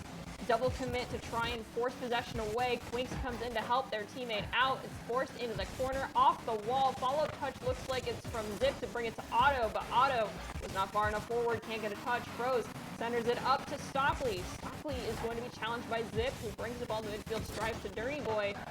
Froze makes contact, but it's going to be sent back into the corner. It's Quinks looking for an opportunity to reset the play for their team, bring it across midfield stripe. The Zips will thwart that attempt. Stockley goes for the 50-50. It drops down. There's a demo. The ball is dying down on momentum in front of the net. Gets popped up. It's not fully cleared yet. Zip finishes and seals the deal, sending it into the defensive third for Seton Hall. Honestly, I saw the vision. I saw the vision of that touch, and I absolutely loved every second of it. But unfortunately, the touch had the bounce a bit too much. Oh! And a unexpected, kind of just over the net lob of a pass on the backboard is able to find its way past two set and defenders. Dirty Boy is going to find their goal in game 3 here and tie up the game, make it a complicated 0-0. About a minute and 26 into the game, but now Quinks has the chance to answer back, gets it over Zip, pass over Stokely. Over to Froze. Froze is going to opt not to put any immediate pressure and gets demoed for it. It's going to pivot for their life, and Stokely is going to commit to the ball, but Quinks is able to recover. But this could be a little bit dangerous situation. It's Quinks is low on boost. Stokely elevates, get off the backboard, and Zip plays pretty good backboard defense. Is going to be able to clear it and get a pinch on the sidewall over to blue side. 1 minute remaining, tied 1 aside. Ball's in the defensive third for Seton Hall. The question is, can Otto find the connection to a teammate to set this up? And so it's Quinks gonna grab it, bring it across the midfield stripe, play it around Zip, has to play it around Dirty Boy, centers it to Froze. Unfortunately, ball had too much momentum, too far to the side. They have to reset the play. It drops down in front of Stockley. Stockley looks for the target. It hits the side wall. It was beautiful, but the follow-up is too slow. Froze has to reset this. We have 30 seconds remaining. Tied 1 aside, possibly going into overtime. At this point, it's basically golden goal now or golden goal in 20 seconds. And that reset can mean everything because the pressure is insane. As Stokely makes a beautiful read off the corner bounce. Absolutely amazing. You couldn't want any other way to give yourself the go-ahead goal. And Stokely's the hero of the moment. Putting Seton Hall up 2-1 with 17 seconds left. This could put them at match point if they're able to not allow Farmingdale to put one more on the board here. Stokely is going to elevate, get a pretty good touch into the midfield though, but Dirty Boy is going to be able to contest it, get some possession here. Zip is able to play the 50 off. Play for more possession. Dirty Boy is going to get a pinch here, though. Otto now trying to keep it alive at the sidewall. Now Zip trying to find the pass in the midfield here. Stokely trying from this midfield, but it's going to be Quinks that is the one to get the save, send it to the midfield, and end the game. And that's Seton Hall 2-1, not only in the score, but also in the series score. And Seton Hall is doing a fabulous job of field control. It felt like when they get the ball into the offensive third, the rotations were on point. They kept it there for extended periods of time, just dwindling down the resource of that 5 minutes away from Farmingdale for as long as possible. I mean, a 1-goal lead at the end of the day is still a victory nonetheless. Oh, yeah. Yeah, when the clock hits 0, it doesn't matter how big or how small that gap was. It really came down to every moment at the very end.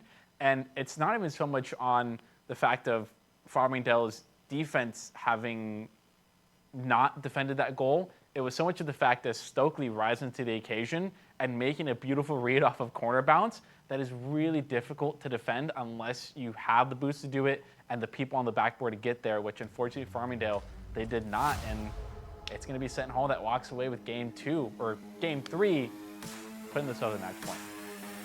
Seton Hall was also unrelenting in their opportunities they were creating in those goal-scoring moments. You'd see it not quite line up, and the reset you'd expect almost like a full rotation to come out. It'd be a partial, they'd steal the 100s at the half line and set things up immediately, whereas the side of Farmingdale was anticipating an opportunity to create pressure as it would be relieved from their half of the field. Instead, it was Seton Hall making the plays through and through. Let's see if they'll do it again. No goal just yet as we've entered 20 seconds into the match. It's Quinks goes for a shot, but he's going to be saved by Otto.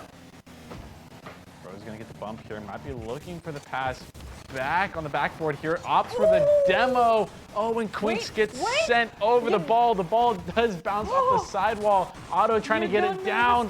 Oh, and Zip misses the shot opportunity. It's up to Quinks. Quinks is able to get a pinch with Otto there and save the ball. Dirty Boy gets a beautiful 50 to keep it in the blue half. Zip sending it right back over to midfield here. Stokely is able to get a big clear. Froze it up for the shot. It wasn't able to get the touch.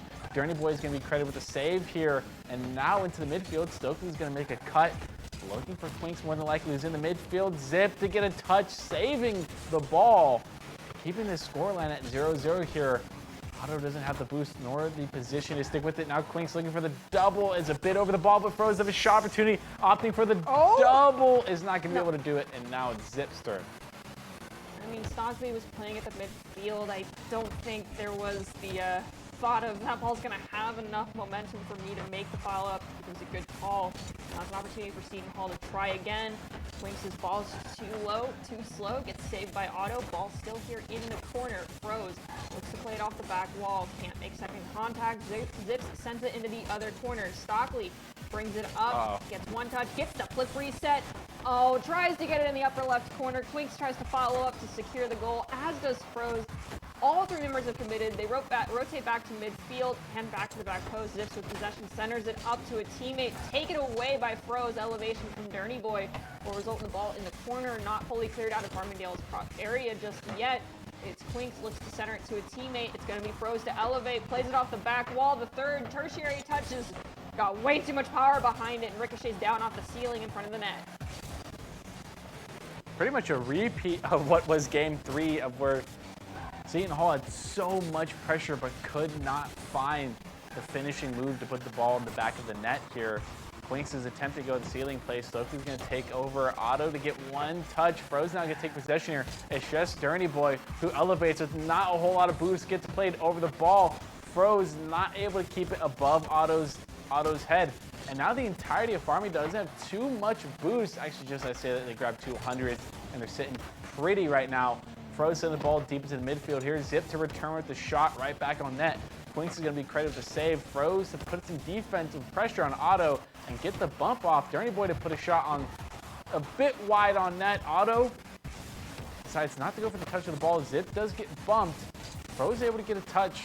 Leaving a bit of pressure. So far, it's just been a ping-pong-like style going back and forth for the past minute or so. This could be the relief and pressure that Farmingdale was looking for as Dirty Boy gets the demo on the Quinks. But all the pressure now is on Farmingdale. Dirty Boy is going to get a pretty good clear, send over the sidewall. Zip attempts to go up for it, but a shot by Quinks was saved. An absolute bullet by Quinks was saved by Otto. Now it's up to Stokely to get the double. It hits the crossbar and Zips able to get a touch, send it to the corner, and get a pinch themselves. This is a lot of pressure now set on Seton Hall. And Zip tried to get a shot on goal by flicking it forward, but it was read by Froze. Otto brings it around in the corners, challenged by Stockley. Pinch goes towards midfield. 50-50 is won by It's Quinks. Still in defensive third for Farmingdale. It's Quinks is going to look to give it to Froze. Froze gets the rolling touch, but there's very little speed behind that ball. It's in the corner. Farmingdale's looking for a clear. We have 1 minute remaining, tied 0 aside.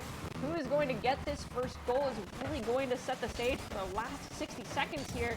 Ball's cross midfield to Dirty Boy. Dirty Boy's pressured by Stockley. 50-50 towards the ceiling. It's Quinks is going to go to try and make contact. Finds it, sends it to the corner, but Dirty Boy is there. Brings it back to mid. Challenged by Froze, who accidentally plays it around their own teammate, allowing Zip to cut in. Another 50-50. Stockley wins that out and plays it to the back wall of Farmingdale.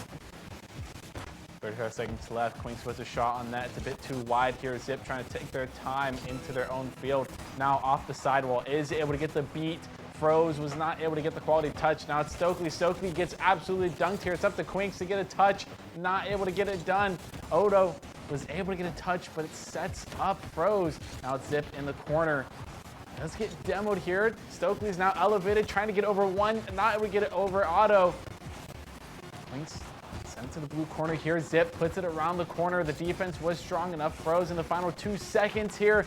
Looking for a solo play. Gets the musty flick into the midfield here. Stokely, I believe, had the shot there, but it was defended. And it looks like we're going to OT. I blame it on the attempted musty. I thought it would be nasty, honestly. If that hit, I would have died. Hear me out. In threes, you don't go for that stuff. I mean, yes, sometimes it works, but I feel like the musty is too predictable in threes, and the path of the ball, it's very readable for musties. It looks cool, but you get punished. It's 3-on-3. In twos, go for that, not threes. We have the ball being dropped down by Stockley. It's gonna be saved by Zip. Goes up towards the ceiling. Attemptive clear, thwarted, read like a book by Froze. Otto with possession is going to be in a 2-on-1. Stockley gets a touch, is going to get the bump actually. Zip is with possession. Stockley goes for the challenge. Going to hit the corner. It's almost cleared, stopped by Froze. Zip goes for the challenge, brings it across midfield stripe. Otto is in front of the defense, but there wasn't enough momentum to carry it forward. Stockley demos Zip. This is a turnaround opportunity for Seton Hall. Can they find the goal? The respawns happen. Zip has cleared it. Stockley elevates. Gonna send it over to It's Quinks, who has to get it past Otto. Otto might have. Oh, that angle was almost perfect. Gotta reset it and do it again as we are crossing the 1 minute mark here for overtime.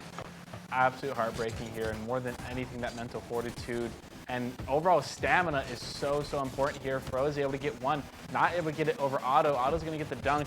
Quinks now to get the boom.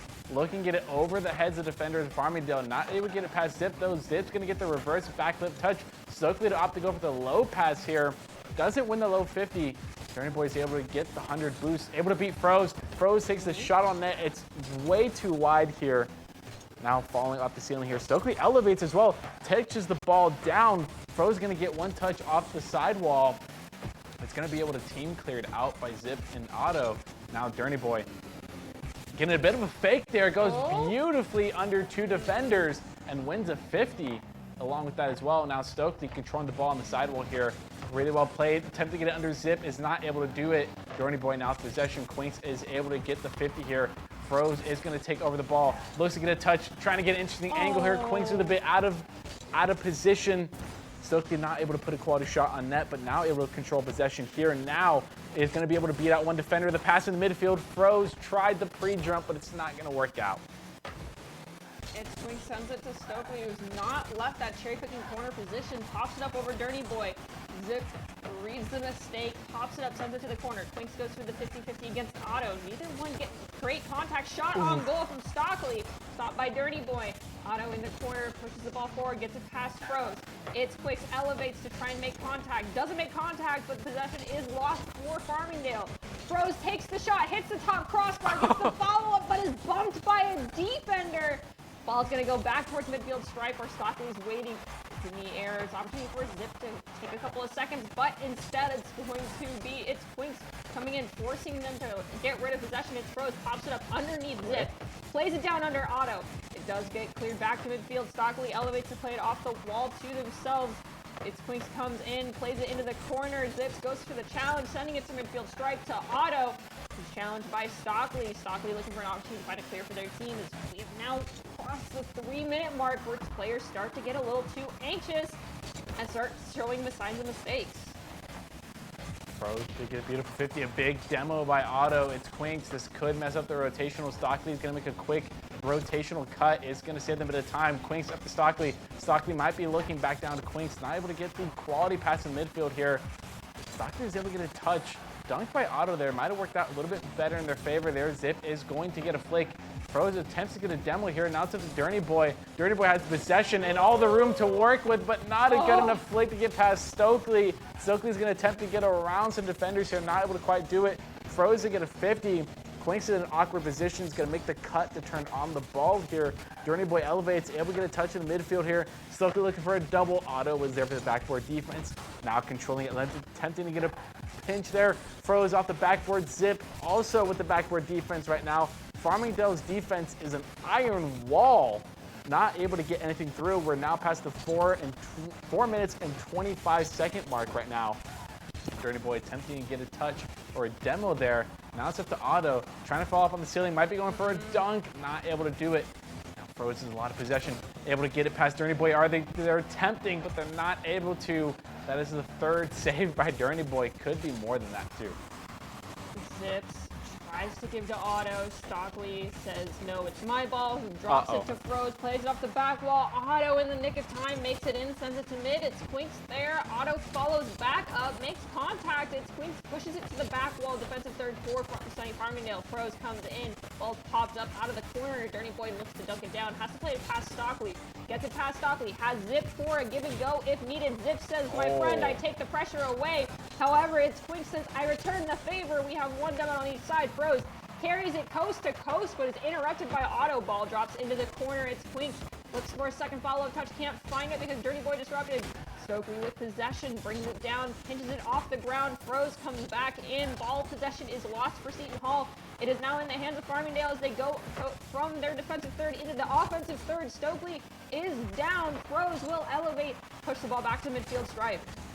Now this could be dangerous here. We're now officially 40 seconds past regulation of regular game.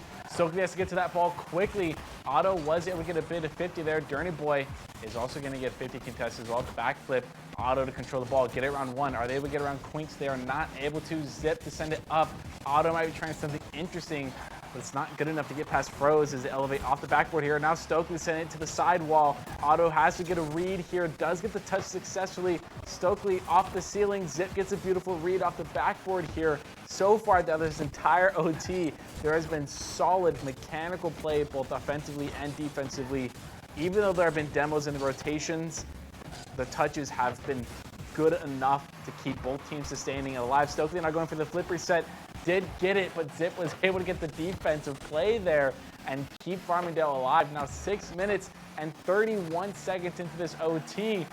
I think this might be the longest OT I've ever been a part of on a broadcast so far. Please don't say that. I can hear Kizu off in the distance saying try and front line, which I think hits 17 minutes. That's insane. He's going to start running down from the radio station as we speak. As Stokely Oh! goes for the kill shot, it hits the top crossbar. Kevlar came in clutch to the side of Farmingdale. Ball still not left the defensive third. Zip does make the touch, gets it out of the danger zone in front of the goal. Zip finds the clear. Stokely will challenge, brings it up. Dirty Boy reads the angle, clears it for a moment. Another shot on goal is too wide. Ball goes back to Otto. Time to bring it across midfield. Is sorted by Quinks. Throws, attempts to go for a touch, but there's a double commit from the defense to guarantee no goal scoring opportunity is created, but might be for not. Rose doesn't have the forward momentum to push the ball to the net. Zip manages to find the clear. Quinks attempts the reset, plays it off the back wall, can't get the double touch. Otto going forward into two defenders at the goal after the defensive midfield strike. Unfortunately, loses possession. Froze tries to circumvent two members, can't make contact for a third touch. Falls back in midfield stripe. Stokely elevates, pops it up over Dirty Boy. It hits the top corner. Shot on goal again is going to go too wide as there's a demo onto Otto. Stokely attempts to send it to a teammate. Instead, it's cleared all the way This to could the be defensive dangerous wall. right here. This could be the goal that the side of Farmingdale needs. It's not. It's once again volleyed into the defensive third for Farmingdale. Honestly, both these teams have had so many opportunities to score this ball on both sides of offense, and just the follow-up is a bit too late, or the quality of touches and shots has not quite been there. And I think that's the combination of that and also solid defense so far and quality rotations has made this OT go 8 minutes and 30 seconds long. The shot opportunity by Durney was stopped by Quinks. Quinks is able to get it around 1. Are they attempted to get the 50? They attempted, but they weren't able to get it. Now Stokely trying to get it around 2 defenders. Durney Boy makes an interesting touch off the ceiling there. That could have been dangerous, but Otto was able to get the save. Zip to get an amazing boomer of a shot on net, and now it's up to Dirty Boy. Dirty Boy not able to get the touch. Zip's gonna have to go back and play some defense. Now it's a pass up to Froze. Froze trying to get it back to Stokely, not able to get it done. Zip attempting to send it upfield. Quinks is gonna be able to take possession here. Send it around the world. Stokely does get demoed by Zip. But that sidewall bump by Durney there. It's not able to get them in the shot. Otto? Stokely's able to get the save though. Bump by Quinks, this could be dangerous. Froze is able to interrupt though. Make sure that ball doesn't get anywhere farther. Otto to Froze. Gets that 50. Otto to Durney Boy. Now Durney Boy on the sidewall here, attempting to take their time. No real pressure applied. A bit of a double commit there. That could be bad. A single defender left in net. The initial positioning there from Seton Hall was deadly. They were all in one quadrant. Not really what you want to see when the ball is in neutral territory. Zip in the corner. Ball's going to be pitched away from Zip. It's Force looks for an opportunity, can't find it, has to drop down instead.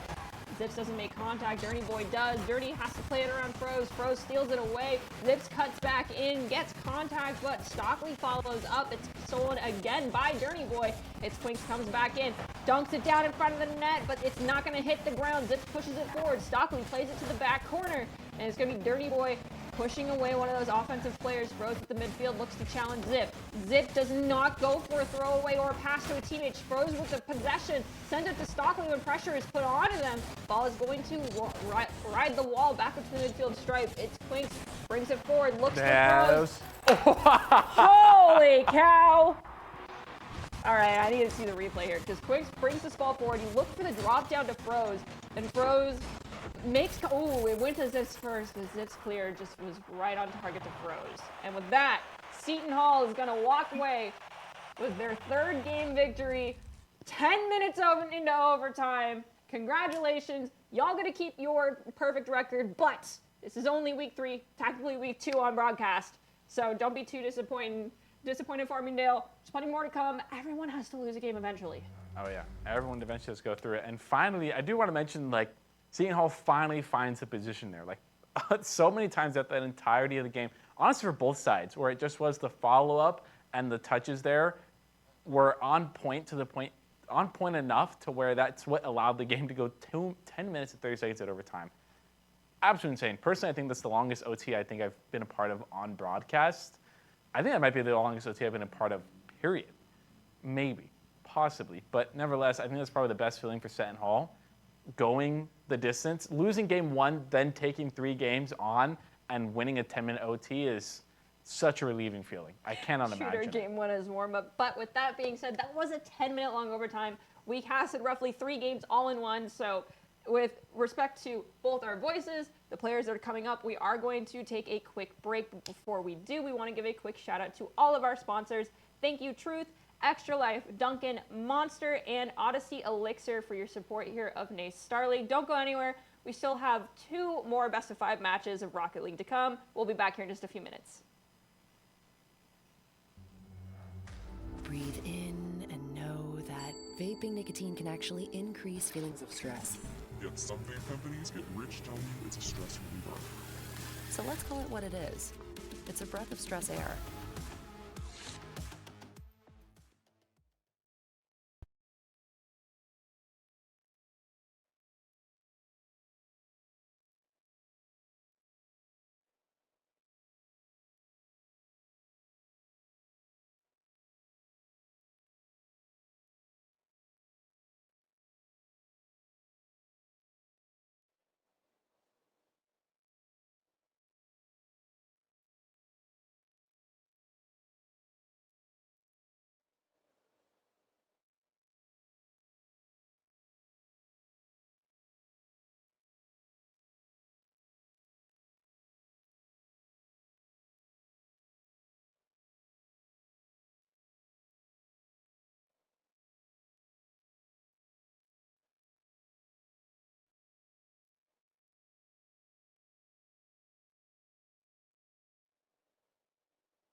far. 2 matches have finished up and 2 teams had to say goodbye to their undefeated record, albeit only 3 weeks into this series. Everyone's got to lose at some point. It just so happens to be that today was the day for those teams. With that being said, I'm still your host. Hello, I am Artemis Rain, joined by KhazixMayJump here to call all of the exciting action and possibly more overtimes as we just finished up a 10-minute long overtime of Rocket League. And actually, just for your knowledge, Colin, one of the longest Rocket League broadcasts we have had on record in this building space, as in for NACE, was actually one of the Extra Life broadcasts we did. Lasted 17 minutes. So NACE currently being our reigning champions as far as, you know, pushing players and casters to the limit, is still going to be ramping up and preparing us for the day that we must do that all over again. But with that being said, we still have 2 more matches to go round out our NACE broadcast for today. We can take a quick look at the matches and our story thus far for the evening. First, it was Butler University going against Bruton Parker University, and it was Butler to win out that series 3-2, followed by Farmingdale taking on Seton Hall. Seton Hall won that one out in a 3-1 victory. And we got now Western Kentucky versus Cumberland. That is going to be on air currently. And we have one more matchup after this. North Dakota State versus Texas A&M International at 9:45. Make sure to stick around after Game 3 to see that. But I believe put a little bit more spotlight on the current players we're going to be looking at. Yeah, we can take a quick look at the rosters we have for these 2 teams in our next match. For Western Kentucky, it's going to be Avery. I apologize for this one. Hecky 505, or it's SOS. We'll have to wait and see. And DKP 354. You're probably just going to be DP for the remainder of the evening. Honestly, like an O to me. But on for the side of Cumberland, we have Skyland 3, Super Smurf, well, I'm abbreviating that, Cirrus, Aurora, and Magic. Best of luck to both these teams. Perhaps Cumberland will be able to pull in their 4th player and make a rotation as things proceed. If you hit all 5 games, you may need that 4th player for sure. Have we yet to see a 4th player substitution? I don't believe we have. Yeah, I've yet to see a substitution take place. I actually don't know the official ruling on when you can make a substitution. I'm pretty sure it's between. I believe it's between games. Yeah. You just can't do it in the game, which makes sense. Yeah. So that's where that's gonna lie. However, I mean, like you're there, you're on the team. You can at least, you know, cheer your team on quietly to not disrupt comms as we jump into the first game of this best of 5 series. We have gone the distance. We've gone the full 5. We've seen 3-0 sweeps. We've seen 3-0 sweeps that were the equivalency of a full 5 games. Let's see what happens in this one. Will it be a quick 3-0 sweep or back and forth until the bitter end? We will have yet to know until we jump in and see what happens on the pitch right now. Starting off Game 1, once again, a best of 5 format right here. So first to 3. Yep, Super Smurf is elevating. DPK. Touch there, now to the Magic, getting a ceiling, flip reset, looking for the touch, does able to get a pinch. The pinch is a bit too strong though, however. Not able to get a pass off. Seriously, Aurora able to get a team pinch as well. Bit of defense coming from the side of Western Kentucky. DK is able to get the pass over to Avery though. Avery not able to get up and elevated in time. HYK still sticking with this ball, puts a bit of a shot on net. Seriously, Aurora is able to get a second touch and save the ball. Super Smurf goes up, is able to get the 50. Avery was looking for the follow-up, but it's DPK that was able to get the follow-through. It's going to be Western Kentucky that ends up going 1-0 here. I believe roughly 45, 50 seconds this game. Yeah, 45 is what I go with. I'm not a math major, so I can round and round poorly. So we enter the next kickoff. It's going to be Cumberland winning it out.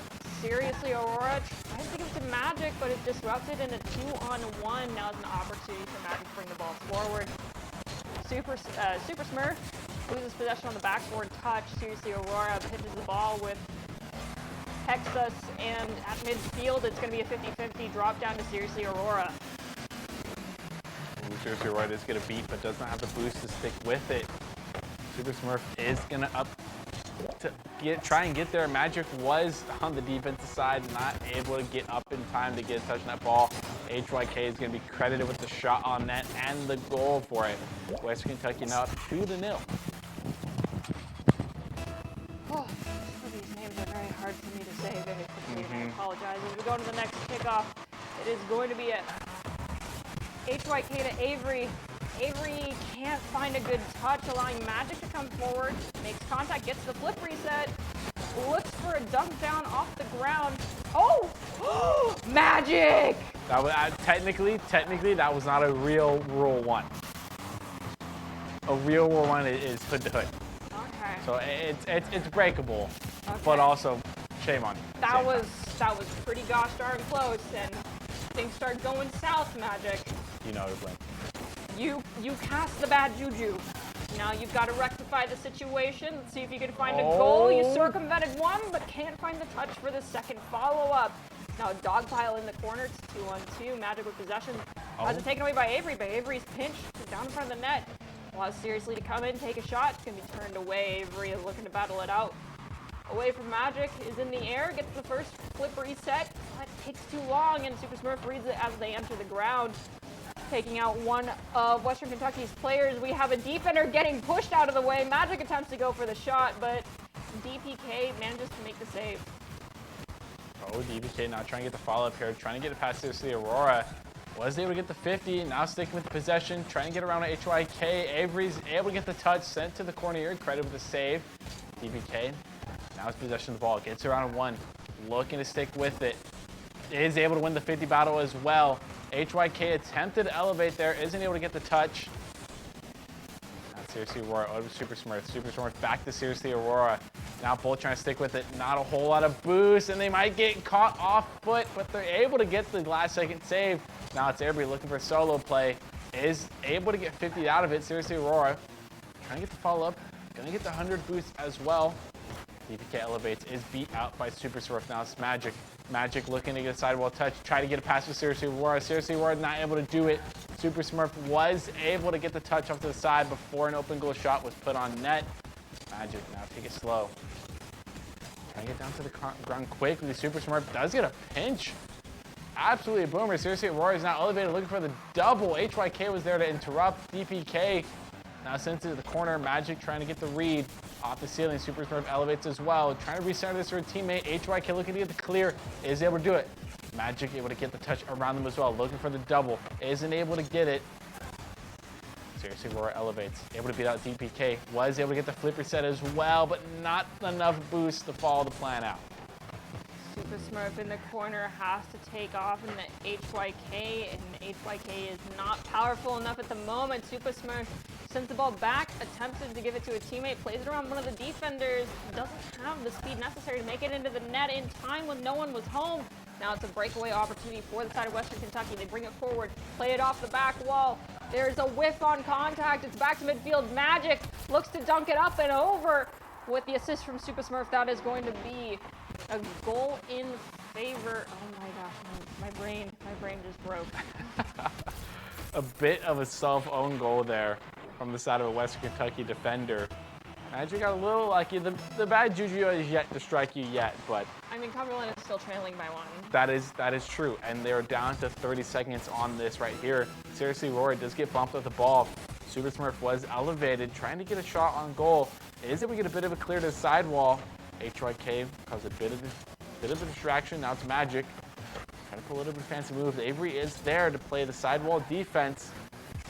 Super Smurf gets the touch out to the midfield here. Boom it to the other side. DPK trying to play possession. Is able to do it in the final couple seconds here. 5 seconds. The demo. Seriously, Roar was not there. Looking to play offense. Now trying to make the cut. The shot on net was possible, and the ball is still alive. It's the final seconds. They're looking to keep it alive. Cumberland trying their hardest, but not able to do it. And game one's going to go to Western Kentucky. We're going to take a look at the stat line real quick. And you can see that the shots on goal from Sirius Aurora, by far the most out of anybody. I mean, graphically, you could tell. However, it's those saves and ensuring you have follow-ups, making sure the shot is, actually on point. Either get the defender out of the way, make sure the defender can't come up into the air again, or, demo the defender in one way or another. However, the quality of touches on those shots were just not there. I mean, yes, you miss every shot you don't take, but when those shots That's are true. not good, you might as well be throwing it to the left side of the net. With that being said, Can Cumberland make a comeback in game number 2 and force us into a best-of-3 series, equalizing us out overall? Or is Western Kentucky University going to be able to put themselves at series point in the next 5 minutes? Of course, it's up to them. Is the bad juju going to officially strike in game number 2? Well, we'll have to wait and see. We'll have to find out as we head to the pitch real quick. Last series we did see a game 1 take and then a bit of a reverse sweep on the reverse side of it. But we won't know until we're back out on the field for it. In the lovely graphic here, in 5 seconds. Magic able to get a touch of the sidewall here. Avery does elevate, able to get a pinch sent to this side. This could be dangerous if there's no defender on the Cumberland side, able to compensate for it. There was one Super Smurf able to get a second touch here. DBK decides to play for attention. Super Smurf does get bumped out of position by a teammate here. DBK being done to the same as well. HYK able to get a bit of a clear. Super Smurf able to get one touch. Lead over to the side, attempts to get a second one, not able to do it on the sidewall, but is able to get a good 50. Ooh. Seriously, Aurora trying to play it down. Magic elevates, get a touch onto the sidewall here, but just sticking this corner here, it is Western Kentucky's ball in possession all the way, and more than likely Cumberland was not going to see any fruit from their labor on that possession. Super pushes the ball forward to the back wall. Avery is there, reads it, sends it to the corner. Aurora comes forward, it goes to Avery instead. Avery whiffs on second contact. Magic takes their time, slows down. Super Smurf tries to take a shot. It's going to be thwarted by Hixus, and in the corner for Cumberland we are again as Magic looks to drop it down. It goes to Seriously Aurora, who elevates up over one. Has Magic for the give and go, but takes too many touches in the sky, and the ball is going to be cleared to the corner. Avery not able to get a touch sent to the sidewall here. DBK was able to get one more touch. HYK is going to get the disrupt, but the ball bounces back to the midfield here. Avery and DBK, a bit of a double commit there. DBK now trying to take it up the ceiling. HYK is going to be the one to take over really quickly. Magic now elevates. This could be dangerous. Only good for one touch. Seriously, Aurora elevated. Avery off the backboard is able to play good defense and keep the ball out of the back of the net. DBK elevates as well to play a bit more defense. HYK able to get a good redirect and send it all the way back to Cumberland's corner here. The pinch is going to put the target on net. Super Smurf is going to be credited with the save. And there 50 sends it out to the midfield. Magic's able to play possession here. Now looking for the dribble. Gets bumped out of play by DPK. Super Smurf makes a beautiful pass down in front of the net, but there is no capitalization on it for the side of Cumberland as this game still sits 0-0 right now. At 2 minutes and 40 seconds, HYK is able to get a 50. Looking for the bump, isn't able to do it. Seriously, Aurora is able to stick with the ball.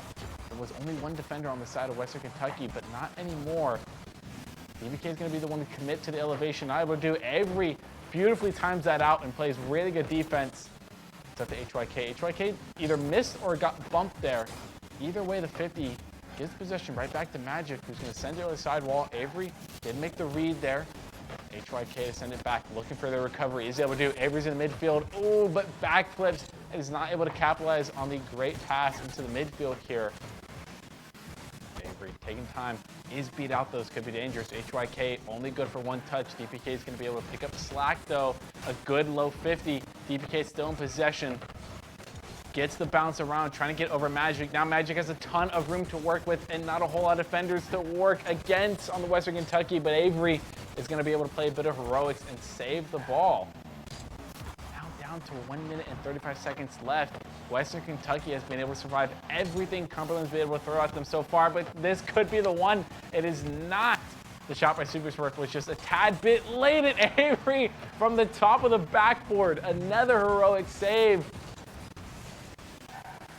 Just amazing. It's amazing, but we still have yet to find any goals on either side, so the amazing is not enough. Maybe they need a little bit of Magic to come in. Magic finds a clear off of DPK's shot, brings it into the defensive third for the side of Western Kentucky. Ball back at the midfield stripe. There's a lot of volleys being made, but not with purpose. The setup is not there. People aren't ready to rotate for the clears. Not sure what just happened there, but it might have been a mistake on the side of the defense. Ball's in the corner for Western Kentucky. We have SOS looking for a clear. It's going to be a shot on goal and read by Avery, stopping it right in front of them. to committing to this offensive opportunity from Cumberland. Very flat against that goal line. Are unable to take angles in space. Avery plays it around 1, 2-on-1 in the corner. SOS bringing it up to the midfield stripe. It's going to be DPK instead as we have a demolition onto them. Super Smurf goes to the challenge. He cannot maintain contact. Ball drops down off the ceiling. It's Magic. No, it's seriously Aurora as we have members getting booped and pushed around by Western Kentucky. 8 seconds remaining. No goals have been scored. Looking like we're going into another overtime, the first of this series here in game number 2. The ball just has to hit the ground unless Western Kentucky or Cumberland can keep it in the air. Will they? They will not. Game 2, first OT of this series. And it's only been a singular game since we've been in OT as well. But this could end right here, right now. Bit of a triple commit, but they're going to be able to put the save in either way. DPK was looking for the ceiling contest. Doesn't even get the touch here. Super Smurf uncontested right now. Ball gets taken over by Seriously Aurora, who's still sticking with it. I believe they were not able to take the 100 boost here. Avery is going to play it slow here, take possession in front of the net, which is a dangerous thing to do. DPK is able to get a pinch with the crossbar and save them a bit. HYK able to get a pinch down, but is self-passed. Back to the Cumberland corner here. DPK is able to get a 50. Avery's going to commit to this ball, is able to recover well, looking to get it over Serious Aurora, not able to do that as well. A bit of chaos here sitting in the corner right now. DPK looking to play a low 50, not able to do it. Another beat. This could be the time for Cumberland to take the advantage. Ooh, and a 50 off the top of the car from Magic is going to send the ball skyrocketing over the goal and hit Crossy. Now seriously, Aurora looking for the cross-field play. Was able to take it a bit deep into red territory. HYK now taking possession. A minute 15 into this. Avery now down to DPK. DPK tried to take a shot. Avery almost was in the right position to take that. DPK to make a pass into the midfield. Ooh, and Magic's going to get a beautiful 50 and get the demo on HYK, but just wasn't enough. The Western Kentucky defense is not willing to give up whatsoever so far. Seriously, Aurora plays it into the corner, loses possession, ends up sending the ball into Cumberland territory. Seriously, Aurora again plays it off the back wall. Magic whiffs on making contact. We have DPK send it towards the net. Super Smurf plays it towards the side. DPK will elevate 50-50 between Seriously and Aurora, and DPK ends up in favor of Aurora. We have a demo onto Aurora from Avery, opening up the field. Can Western Kentucky get it out of their defensive third now, or is Magic going to find the golden goal? No. Avery brings it forward, takes their time. That midfield has the give and go from their teammate. Super Smurf off the back wall, doesn't make contact. DPK finds it, and that is the golden goal for Western Kentucky, putting them at series points. Finally going to find the end of it. That one was cut 8 minutes short than what I was expecting. Honestly, I wouldn't have minded another 10-minute OT if it would have made it all the more intense, but Western Kentucky is going to find themselves in game point. Look at that stat line right there. Look at Avery saves. Wow! Look at, I mean, Look at I think that's 8. I think that's 8 saves by Avery alone, and then 3 by HYK, and then 4 by DPK. Shots on goal from Cumberland. Yeah, no, just as many as there are saves, which I think just that alone can almost tell the story of that entirety of that game. Was just time and time again, it was these opportunities for Cumberland to find a way to score, and a lot of them were missed opportunities, I would say, but also I would also make the argument that a lot of them were just Avery and HYK being really freaking good at defense. That was crazy, and honestly, you can't ask for any better defensive play. You can always get to the point where you want better shots and better shot placements, but that's just one of the things where you just gotta say GG, go next, and work on it next game. I say go back to the basics and take care of the defender first. Go for this follow-up touch. They did do that, but it didn't work sometimes. They Go got for the tertiary. Keep going. Keep going. Stop Yeah, I giving up. guess, yeah. Do partial resets. Don't do a full rotation to the back post. They give up all the pressure. They give up the midfield control, and Western Kentucky takes the ball and says we ball it. That's true. But they both went all the way to overtime, and this could be an early sub. And there's Avery once again. The last second heroics, able to find a touch on that ball, was attempting to go for an air dribble, got bumped off of it. HYK now trying to set up a teammate. Seriously, War was able to get the touch of the wheels. Now it's Magic looking for possession here, going for the air dribble. Is able to get it over one. Psych, scratch that. DBK was able to get a touch. Seriously, War making a low shot. HYK will play some defense. Super Smurf sails the ball over the net. Magic should play the offensive that was there. The shot was absolutely amazing, but DBK is credited with the save. Now it's Avery. Nice backboard defense here. Seriously, Aurora trying to cause some chaos, and there is Super Smurf. A beautiful pass off the backboard as soon as Avery rotates off the backboard. That is how it's supposed to be played, and Cumberland played it out beautifully. They find the early lead after roughly about a minute of just back and forth contention between the two teams, but it's not completely over. There's still roughly about 4 minutes of gameplay left, and Western Kentucky is at match point. And we know they can also score goals as well. But defense is definitely their strong suit right now as they're trying to look for a second. Yikes! Super Smurf was credited with the save, or Super Smurf was credited with the shot, so was Magic. A beautiful setup, not executed, and DBK just self-executed on their own setup. Unfortunate 50. I had to. I apologize. I mean, Western Kentucky plus the Cowboy hat, plus the Cowboy goal animation. You're asking. That hat is legendary. You cannot rock that hat and not, especially in a competitive tournament scene like this. You have to ball out with that hat. That's all I'm saying. You have to. Oh. Oh, Avery, what's your plan? Avery chooses to go to the goal line. Got lucky. Ball ricochets off. Goes high into the corner. 50 pinch. Back to the goal line. It's going to be Smurf taking on DPK. Magic finds the clear. Brings it down. Challenge from Avery is imminent as there's a demo on the Super Smurf. Now DPK takes it forward. Beams the shot. It's on the ground. Read by Smurf into the corner. Going to be challenged by Magic. It's going to pop it up above the goal. Looks for the secondary follow-up touch. Is taken away by DPK again. Super Smurf elevates. Looks to play off the backboard. Took too long. Avery capitalized on the stall out. Ball now crossing midfield stripe. Taken away by Magic. Magic is alone. Super Smurf comes in from behind. Takes the shot off the backboard. Is there a follow-up touch? No. Magic is demoed. Avery makes the save off of Aurora's shot.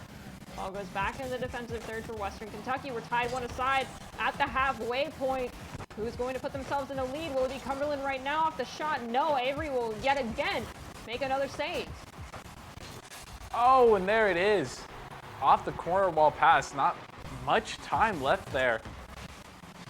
And that, I mean, that's an example right there of just sometimes just being up the sidewall ready to work, especially in the corners. You never want to do it defensively, but offensively, I mean, that's sort of getting creative there because that's one of those just redirects that's super unpredictable to a degree.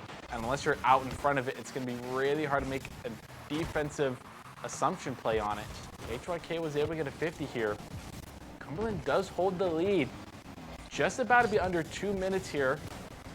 But that's still quite a bit of game left to play. Seriously, Aurora is able to fake out one of the opponents. Avery is able to play some good corner defense. Magic able to set it off the ceiling. Seriously, Aurora is going to pick it up. DBK is able to get one more touch. Not Super Smart, but a whole lot of room to work. Sends it over to the other corner here. Looking to steal 100 boost. Is able to do it. Avery not able to get the ball off the Seriously Aurora, and that's Magic's turn. Magic's going to take a shot on net. DBK able to play a good amount of defense there. Super Smurf was looking for the shot on net, not able to do it. Avery's able to get a good 50, try and get the flip reset for the pre-flip. Past the defender there. Magic gets beat up by HYK, not able to get the double though. The ball is now off back to board. Avery attempted to get the backboard read, but was not able to do it. And that is Cumberland now up 3-1. And quite honestly, that's been the massive thing so far, is Cumberland has so much offensive pressure where I've yet to see that so far from the side of Western Kentucky. They have a massive defensive presence, but in the case, your defense conversion needs to be fast. You need to be able to get the save and turn it around very quickly, or maybe Cumberland took your advice and just started making those half-cut rotations. That's what I'm seeing personally. And their pressure is just there now as they're up 2-1 so far with just under a minute left. This could be an open goal though. HYK is able to beat out the defender, get it around to the left of them while they're a bit confused. Hold on. You had a look? Seriously, Aurora backs up. Oh, HYK read Aurora Yeah. like a book. Oh yeah, Was send it like, to the oh, I see your nose go up. You can't come forward now. Bing. All right, 56 seconds remaining. Western Kentucky trailing by 1, but they're leading in the series. They can find one plus another. They can shut the door on Cumberland. Cumberland's looking to rally back, leading by 1 currently, looking for that reverse sweep opportunity. Story this evening for everyone involved is who walks away with their undefeated record intact. Both these teams are hungry for it as their DPK played to the back wall. Super Smurf was waiting. The pinch goes in favor of Magic. It bounces high. Avery finds it, makes contact. Magic beats Avery on the secondary touch. At the midfield, DPK pushes it forward. Has the ball go over their head, back into the defensive third for Western Kentucky. DPK goes for the challenge. It's going to be seriously Aurora. Play it off the ceiling. It takes an unfortunate bounce, allowing HYK to make it in. 8 seconds remaining. Right now, Cumberland is set to start the journey of a reverse sweep. Plays it off the wall is seriously Aurora. There is no time left on the clock. 50-50, more like 25-25-25, actually, as 4 players commit onto it. Another double commit from Cumberland. Again, this ball just needs to hit the ground and the round's over. Thank you. With that one, Cumberland walks away with a victory. Let's see if they can do it again.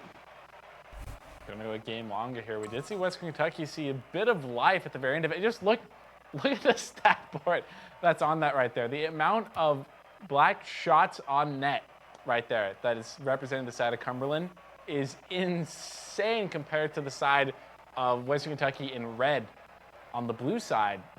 It's night and day difference. And that's what I was talking about, is they had the shots on pressure in game number 2, but they didn't have the conversion ratio. They were not able to find the back of the net. And the defense for the side of Western Kentucky, they got the early lead. Actually, no, they didn't. But they were able to just hold out for so long. They eventually found the opening.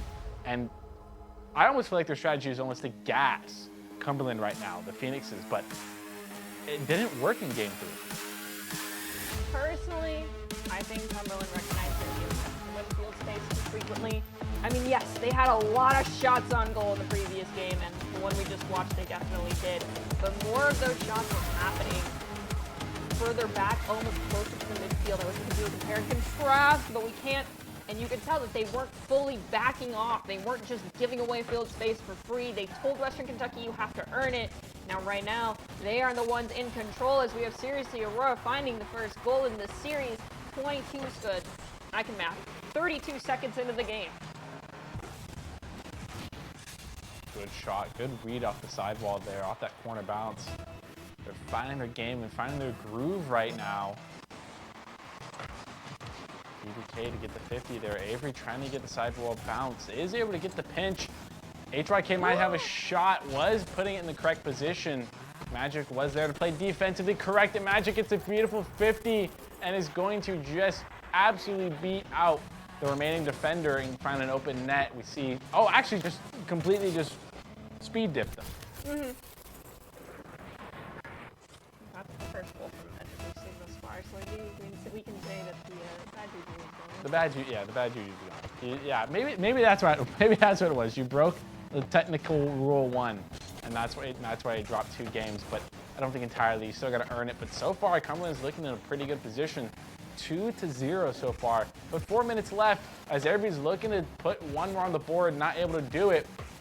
The defensive side for Cumberland was able to get there. Now Magic elevates, gets the read. Now looking for the backboard double. Gets interrupted by Avery. It was looking mechanically beautiful. Now it's seriously Aurora. Does get the flip reset. Not able to follow up on it though. HYK does get the touch.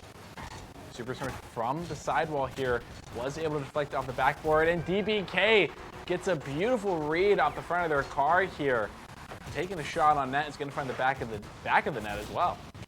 And the demo there was just obviously beautiful. I mean, demo's making me happy. It's what you gotta look for. Western Kentucky puts themselves on the board. They're still trailing by 1 with 3 minutes, 37 seconds remaining in this game. Kickoff favors Cumberland. Super Smurf is looking for an opportunity, leaves it for Aurora, who had elevated from behind them. Plays it into the corner. Avery attempts to make contact. Instead, it's going to be DPK to bring it to midfield. Super Smurf elevates. Looks to flick it forward, can't find the opportunity to make that final point of contact. Goes for the challenge against HYK. It's cleared into the defensive third for Cumberland. Shot on goal from HYK is too far and too wide. Instead, they end up getting demoed by Aurora. Seriously, Aurora now moving forward, gets the flip reset, loses contact and possession. HYK goes to the midfield stripe, ball is in the air. They have dropped first. They try to get raced forward to get possession again. Teammate gets a touch to clear it over towards the side, but it looks like HYK is choosing to back off, giving up all of this field space to Cumberland to bring the ball forward. Shot on goal from Magic and a double commit. All defenders are out of the way. That is an easy goal for Super Smurf. One of these air dribble pinches onto the sidewall finally pays off, and that's that pressure, that's that cut rotation that we saw, that they finally are finding these gaps and these breaks in the Western Kentucky defense. And it's a chink in the armor that's got to be resolved pretty quickly, because Western Kentucky in the beginning of the series defensively, it looked like an iron wall, and now it's sort of like Cumberland has those ladders to scale it now, or more like jetpacks, because 3-1 is a comfortable lead they're looking for here. But 2 minutes 30 seconds left. I wouldn't count Western Kentucky completely out. Avery's looking to make a midfield pass happen there, was not able to do it. HYK now to make a rotate back. DPK plays possession there. Gonna have to play a good block there. HYK was able to do it. Now it's Avery with possession of this ball. Looking to play a little 50. Maintains a bit of possession here. Gonna lead the ball for HYK. Super Smurf now on the backboard. Able to get one touch. Lead it to the sidewall. Avery gets a boom. Super Smurf is able to get one touch. HYK is there to catch it. Might be looking to get around a defender. Passes off to Avery, but seriously, Aurora was able to cut it off just in time. Has the 100 boost. Now looking for the midfield pass. Is not able to connect with a teammate there. Does grab the red 100 boost pad though. That could be detrimental, as HYK is the only one at 100 right now. And that severely puts a dent in their ability to make an offensive though. I say that Avery is 100, but it's all the way back down to 0. Magic now controlling this ball. Could be able to get it past DPK. Magic or Super Smurf is able to get the demo on last defender, which is definitely a strategy that I know already wants to see a lot more. Yes, I adore the demos, and DPK, with a little of assistance from Avery, is going to find another goal for Western Kentucky. I mean, yes, they make me happy, but at the end of the day, when I'm playing Poos, I see someone who is more mechanically gifted than me, and I say, you are my targets, and you do not get to play, and then I leave the other person to take care of everything else.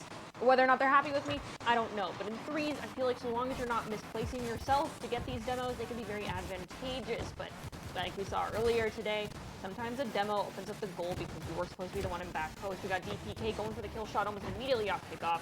Seriously, Aurora is going to read it, bring it to midfield, has Magic for a give and go as Avery's looking to mount the pressure onto Seriously Aurora. Dunks the ball down, pops up, goes into the corner, and it's going to be DPK with possession. And challenged by Super Smurf. They dunk it down, get it past them. HYK comes in with the centering shot. The final touch is DPK with the hat trick. One to put on top of that cowboy hat. And that's another goal for Western Kentucky. Yeah, seriously, Aurora missed touching the bit there. Missed touching the ball. Super Smurf not able to get up and get a touch as well. DPK's also finding these gaps in Cumberland's armor as well. Setting off the hat trick is nothing to scoff at so far, as it's the reason why you're in the game in an open net. The shot bounces a bit too wide, but Super Smurf might be able to regroup for it. Does get the ceiling shot, but it's saved out by Avery. Didn't enough power. DPK denied to advance on this quickly. Avery opts to play the backboard. Works out for him. Western Kentucky is all corralled. There is a cowboy on their team. You're not supposed to let your own squad get corralled because you need to claim the field space. They're playing very scared right now for Western Kentucky, but DPK with the breakaway has a teammate, but takes too long to find the connection. We have 9 seconds left before we go into overtime. Western Kentucky looking to seal the deal. Cumberland looking to continue the journey forward. Super Smurf attempts to keep the ball in the air. It hits the ground. We are in overtime. And now Western Kentucky can close it all here, where Cumberland can rally this and keep it going forward. Magic off kickoff, elevates, plays it around DPK, drops it down, demos the defender, and we are going into a game 5. Beautiful solo play, added to the highlight reel, puts it past DPK, realizes I don't need to make it a touch on the ball, and gets the demo. Textbook play right there. Couldn't ask for anything better. And go into a game 5. What was turning to be a Western Kentucky defensive display just ends up being Cumberland showing off the guns.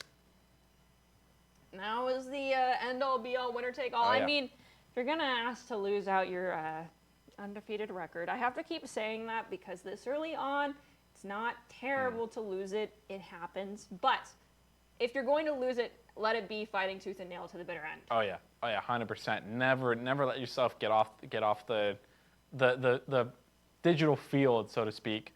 Not putting 100% out there, because at the end of the day, you got to do that. You know, these games only come around so often, and it's one of those things where you take it a bit for granted and then it disappears and you're not competing anymore. So I recommend every player go out there and play their hearts out.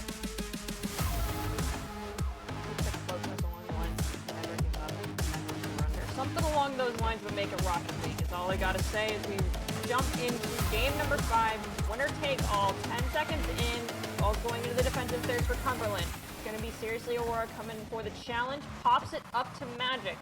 Magic is gonna be challenged by DPK, but reads it. However, HYK sends it back against into the defensive third for Cumberland. At the midline, it's McNuggets. Take a look at this replay. Really get past there. A double commit. That should be punished, but Avery was able to find an open net, put the ball in the back of it, and that is going to put Western Kentucky up very early, which I believe in the past 2 games has been their first time taking the lead this early. So this could be a bit of the wind shifting right now, as Western Kentucky might be turning on the engines once again. Yikes. Super Smurf getting a pinch with Magic, while also getting the demo as well. DPK was able to get a touch off the backboard here. HYK able to send the ball up. Avery's elevated as well. Tries to play it down. Super Smurf is able to contest it. DPK now sending off the backboard. Seriously Aurora sends it to the other corner here. Avery not going all the way back to boost. Seriously Aurora now looking for a second touch off the ceiling here. Avery opts to play it low. Makes the correct read. A shot and an open net. And now it's tied. Complicated 0-0. A bit of confusion at this corner piece of the net. And a double commit. There's the punishment for the double commit from Avery and DPK. All right, we're tied one aside. We'll say we're at 4 minutes remaining here in game number 5. No big deal for anyone who's competed in Rocket League long enough. Now the ball's in the defensive third for Cumberland. Avery goes for the challenge, loses possession. It's a 2-on-3 in the defensive third for Cumberland. Ball finds its way to midfield stripe, ricochets down off the ceiling. It's Magic who takes the touch and sends it to the side to Super Smurf. Super Smurf looks for an opportunity for a teammate to rotate into mid, does not find that teammate, has to reset. Avery makes contact, is going to be thwarted by Magic momentarily. Magic brings it up off the back wall. Western Kentucky showing signs of a war of attrition is happening to them. They get themselves scored on yet again. They're playing extremely bunched up. You'll be able to see it here in the replay. Avery came forward, but HYK had rotated too far. Avery had been the one to be making the initial play on goal, was in the corner. Just the spatial control for Western Kentucky has been shrinking progressively as these games have gone forward. Off the kickoff here, HYK. Setting up DPK, the ball is slow rolling here, not able to quite get it done. Seriously Aurora now does get one flick, looking for a second touch, not able to do it. HYK looking at interesting touch. DPK was able to interrupt it. Now Magic off the ceiling here, is able to get one. Might have the backboard read. Avery wasn't able to get a strong enough touch, but it doesn't matter. Beating out 2 of the Cumberland offensive. Is going to get demoed for it though, but DPK is going to pick up the slack here, looking to get a pass down. Not able to quite get it done. Avery now in the rotation. Seriously Aurora, the one to apply pressure. Avery to get it over 1. Now it's just Super Smurf, but Super Smurf has the time to get a touch. Send over to the backboard, looking to get the read. Is able to do it. And a defender, HYK, sitting too far in the back of the net, is not able to read that bounce touch. Actually, they might have got bumped. Not entirely sure. But nevertheless, Seriously Aurora was also part of that play. So we'll give the kudos and credit to both of them. Starting off the kickoff. Right, again, DPK goes up, gets demoed. HYK, no, it's up to Avery. Avery actually gets beat on the touch. Super Smurf trying to get a pass down to Magic. Gets beat out, though. DPK over to the midfield. That could have been a great passing play, but HYK is going to opt to go for the solo. Getting some control, gets beat out, though. No. Avery has 100 boost, looking for the solo play as well. This could also be the opportunity. You have teammates! Not able to do it, though. Not looking for the pass. opting for the solo play, not working out for Western Kentucky right now. Back-to-back attempted solo plays. You're gonna get red. Use your teammates. They're a resource there for a reason. Ball goes to the back wall. Avery gets the touch and the save. Magic goes for the attempted reset, takes an awkward pinch down off the ceiling. Seriously, Aurora's in a 3-on-1. Once again, Western Kentucky corralling themselves into a corner. They're forming these triangles, but they're not controlling the space. Magic cuts between them, demos Avery. Magic off the back wall is going to be challenged by HYK. Gets a nose on it, but it's sent to the back wall in Western Kentucky territory. Again, ricochets down off the ceiling. Double commit for the defense. DPK is the one to follow through. Has possession, looks to give it to HYK, but can't, because seriously, Aurora read the play and sends it into the back of the net. I know it's still minute 23, and I know it's so early. And seriously, Aurora made a really good read on that play off DPK. But just want to mention that. I just want to give credit to the play. But I know it's so early. I know it's a minute. Not early. It's minute 23 in a 5-minute game. 4-1. Cumberland has come alive. They have finally found the ability and the reads and the pressure to, and there's a big bump. Oh, but the self bump on the teammate could be very detrimental here. HYK is going to make the read touch. Avery did find a bit of the open net though, but Super Smurf was able to come in and make the touch. Bit of an own heroic play there for the defensive side. Now it's going to play a bit of touch. 55 seconds here remaining. Seriously, Aurora's going to play it to the side. Magic's going to opt not to cut on it, though. Gets demoed. Avery to the backboard. DPK elevates. And just as I was talking, 4-1. Could be the lead to go. Could be the way to close out the game. There's only a minute left. But no, a bit of a passing play between Avery and DPK silences me, and now it's a 2-goal game. It's not over till it's over, but 2 goals with 50 seconds remaining is still Never back down, never what? Oh my gosh, please don't start on me, my friend, as we have 50 seconds remaining. 2 goals is a tough ask from any team. DPK goes for the challenge, resulting in magical possession. Avery challenges Magic, crosses midfield stripe, but it goes to Super Smurf. There is a challenge coming out from DPK, but who's going to challenge out Super Smurf? It's going to be HYK. DPK back at the midfield stripe, grabs the 100 boost, goes for the challenge against Seriously Aurora, ends up having to have Super Smurf come in to make the shot on goal.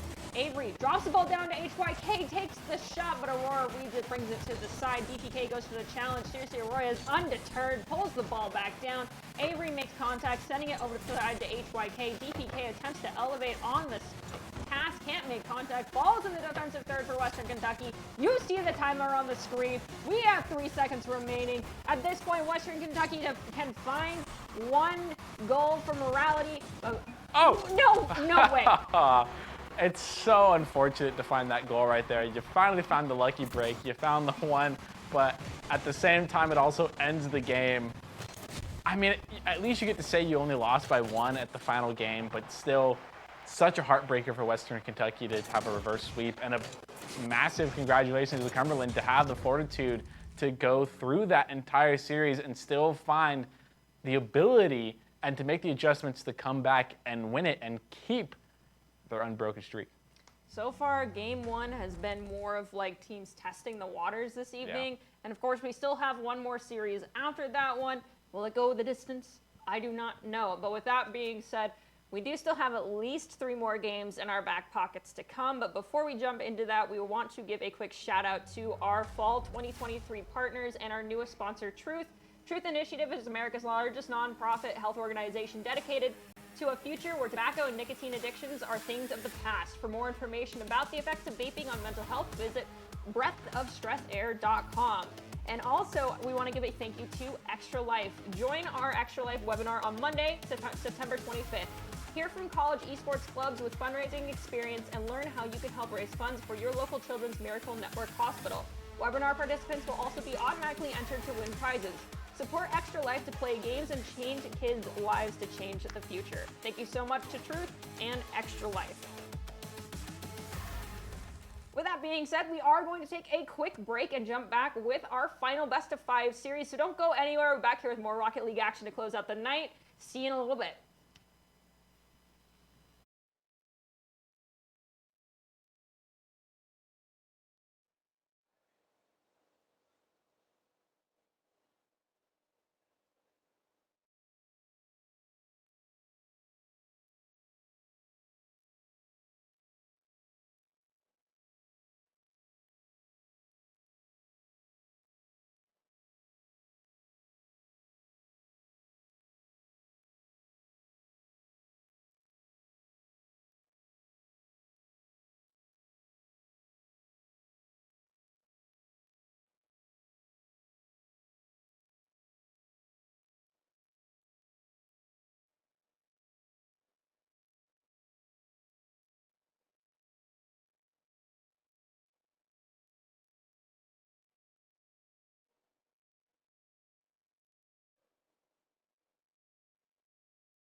back to the Nate Star League studio. We are 3 out of 4 games finished with our Rocket League proceedings for the day.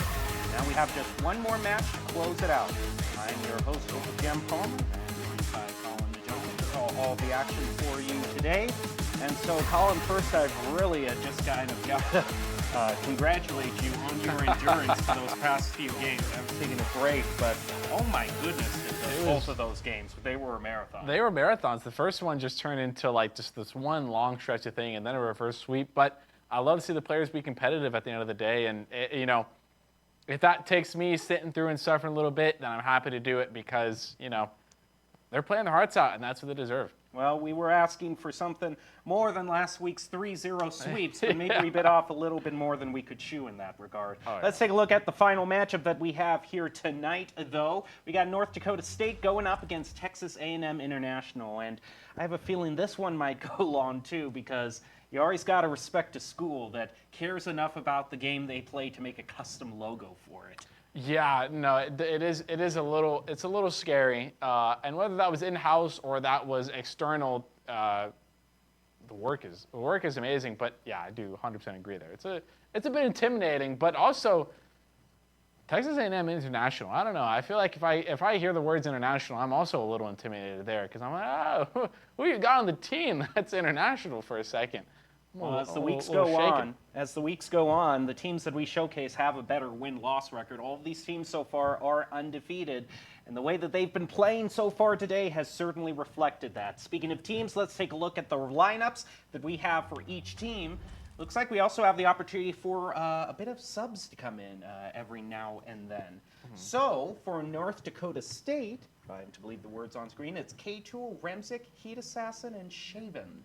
For the side of Texas A&M International, we have, I believe, Brill, Quar Runner, Yuki, and Drowsy, which is, once again, both these teams having 4 players on it, but we have yet to see a substitution come in for either team that we have casted for the past 2 weeks on the side of Rocket League. So, I mean, I'd love to see it happen.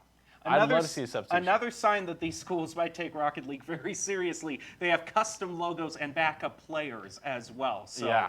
I'm expecting a very exciting, very competitive game. I'm sorry, I know your voice box isn't going to like hearing this news, but we're probably going to have another long game on our hands here. We've got 2 teams of this caliber going up against each other. So here we go. North Dakota State versus Texas A&M International. We'll head down to the field for game 1 and get our first impressions of both teams. So, being a first impressions, just over the past few games, what have been the main things that have jumped out to you, like in the first minute of gameplay, for the past teams that have shown you that those teams are really good that we might see this game?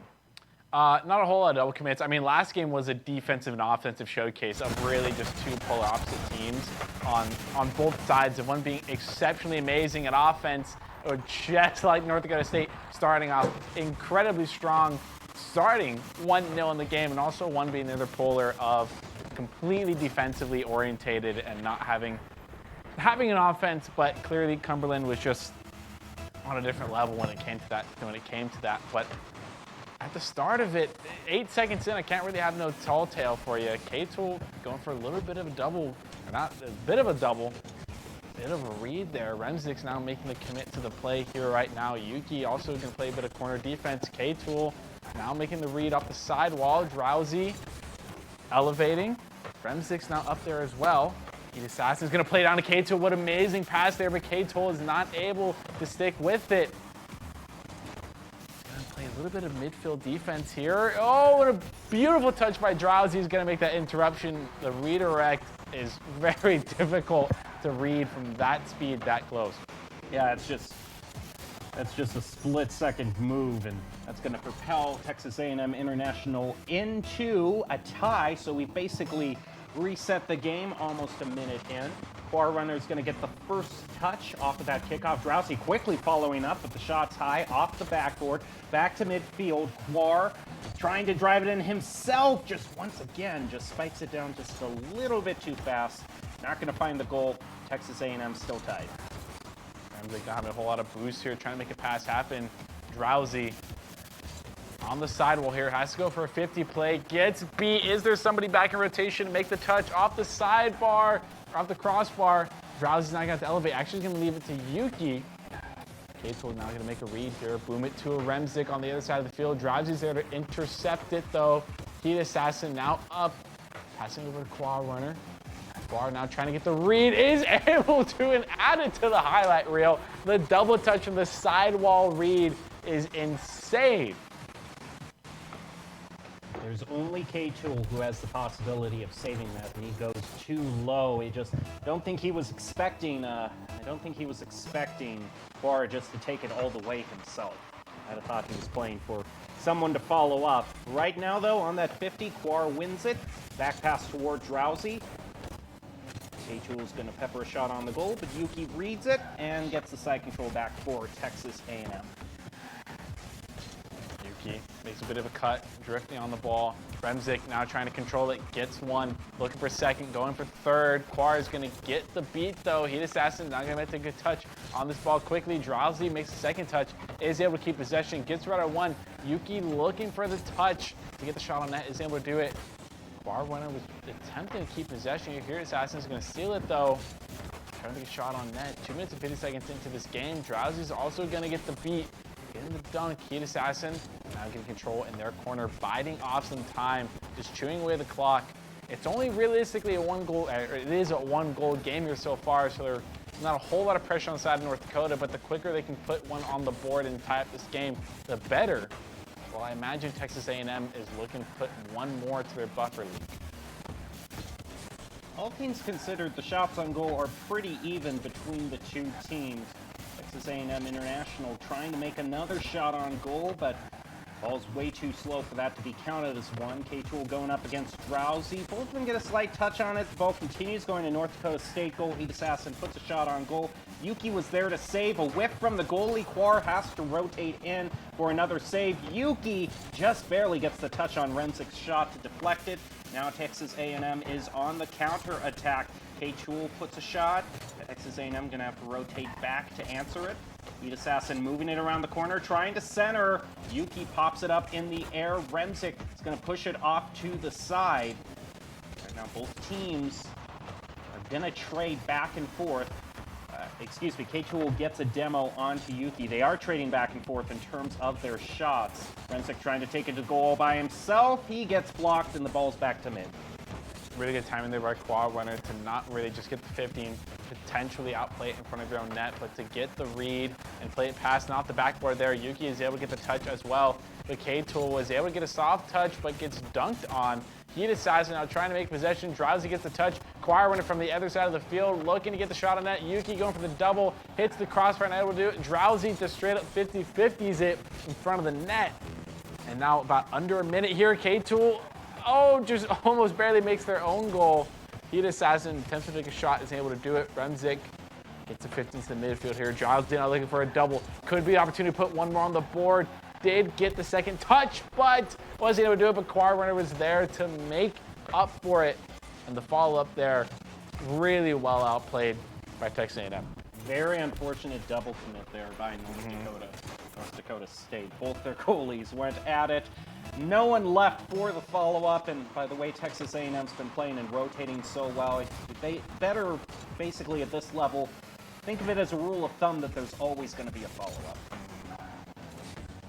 Especially, I mean, automatically just looking at both these sides of the teams and looking at what these players have showed for just mechanically with shots on net and the way they defend the ball and what they do with possession of the ball should let you know that there is going to be a pretty good amount of follow-up coming from both sides of these teams. Remzik is able to get a 50 there, lead it out. Heat Assassin going for one more 50 as well, leads the ball out in the midfield. K-Tool trying to get a touch over, isn't able to do it, has to settle for the 50. Yuki gets a touchdown to Quar Runner. Quar Runner trying to find Yuki up in the midfield here. Not able to do it though. Yuki's just going to play off to the side. Quar Runner's up and elevated here. The ball needs to touch the ground, and Texas A&M will win game one. That's exactly what ends up happening. Texas A&M is going to take game number 1. As we take a look at this little bit of stat line here, as you're mentioning a little bit earlier in the game, pretty evened out just visually looking here. You can obviously tell Texas A&M has a little bit more shots on net and goals scored actually, but so far, I would say both these teams also just statistically and also like gameplay-wise are pretty evenly matched. It just seems like Texas A&M just had slightly faster paced gameplay, was winning a lot more of those 50s, and having those quick rotations to just turn every shot on goal into 2, 3, 4 after that. They were very consistent in that regard. So Texas A&M, I'd say, from what I've seen in the first game, if there's any team that maybe has the possibility to sweep it, I'm going to go out on a limb and say they might be the ones to do it. Oh yeah, 100%. And like you're sort of talking about getting that quick and fast rotation, hesitation is like a debuff to yourself. Like you are stunting yourself from making quick and fast. Like playing fast is about having that speed factor, but also having the know-how of when I need to go. And when you decide to go or decommit, you need to do that. And there's very rare exceptions for that timeline of I committed, now I can stop and turn back. Once you make a choice, you gotta make a choice. And Texas A&M, when they went for something, when they went for a shot, when they went for a double, when they were playing backboard defense, they were there and they're making quality touches off of it and making the most out of every chance they got, which is how honestly I think they took game 1, but now game 2 is completely different here. North Dakota might have just reset, looking to take game number 2, try and stay in this game while Texas A&M looking to take one more, put themselves in match point. What was that I just saw? Everyone was going for the ball there. I thought it was a double commit from both teams. Everyone recovers though, however, and Quar certainly recovers, puts a nice shot onto the net, up into the left, but just a little bit too much. Now the ball's gone back over to Texas A&M's half. Quar sets it up for Drowsy to elevate up. Remzik, though, on the 50, just gets a touch on it to be able to keep the pressure on the red goal. The demo onto Remzik. Texas A&M with a person advantage might have an opportunity to be able to get it clear, but North Dakota State isn't going to let them have it easily. Shot off to Remzik, who once again spikes it. He's been the main one kind of disrupting these passes from Texas A&M. He's going to rotate back to his own goal. Get a touch on it. Is going to be facing off with Quar. Just sails right over him. Yuki pushes it off to the corner, and Texas A&M back at square one, still trying to find their clear. Quar runner playing it slow, playing possession here, is able to get an air dribble going here, is able to get over one defender. Another one's going to opt. Heat Assassin actually opts to play a bit aggressive here. Remzik's going to play over to the corner. Gonna get 50 though, now still trying to stick on the ball. Quar runner's gonna go up and make a contest. Might have the ability to go for a double here. Was able to get the pinch. Yuki might still be on target. It's actually not gonna be able to do it. It's gonna go out to the corner here. Now Remzik looking for the solo play. Gets the flip reset, not able to get it past Quar. Drowsy now in the corner, gets 50. Now looking for the touch of the ceiling. The boom onto the backboard, but there is a K-tool on the backboard to play a bit of defense. Stop that play from developing too fast. Yuki also now playing some backboard defense. Gonna try and quickly go get down. Makes a good read, but cuts off a teammate. But it could not matter if they're able to convert this into a goal. K-Tool is able to play a bit of disruption.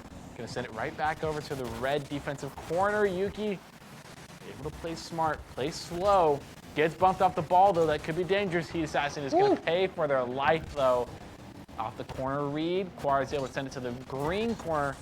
North Dakota State feeling a bit of pressure here, but so far it's just been ping pong volleyball style back and forth, especially on this right side of the field. The funny thing is, during the first game, it felt like Texas A&M International was pushing a bit more pressure to get goals, while North Dakota State had more demos overall. It's basically flipped completely. Texas A&M has more demos, but in terms of pressuring the goal, North Dakota State has far outclassed Texas A&M. Drowsy gets demoed though, so that evens up. Helps to even up the demo count. Right now, what's most important is K-Tool is dribbling it back over to Texas A&M. Drowsy is going to carry it as far as he can, so runs right into Heat Assassin. He's able to play it around Remzik. Now K-Tool takes the ball. It's blocked by Yuki, but Quar also commits to it. He's going to drive it over to the other side, refill on boost, and now see who he has to pass it to. Drowsy now coming up for a shot on goal, right into Heat Assassin. Follow up by Yuki, also bounces into defenders. So how about a triple? Nope, Remzik gets the save, and 3 shots on goal, 3 clutch saves by North Dakota State.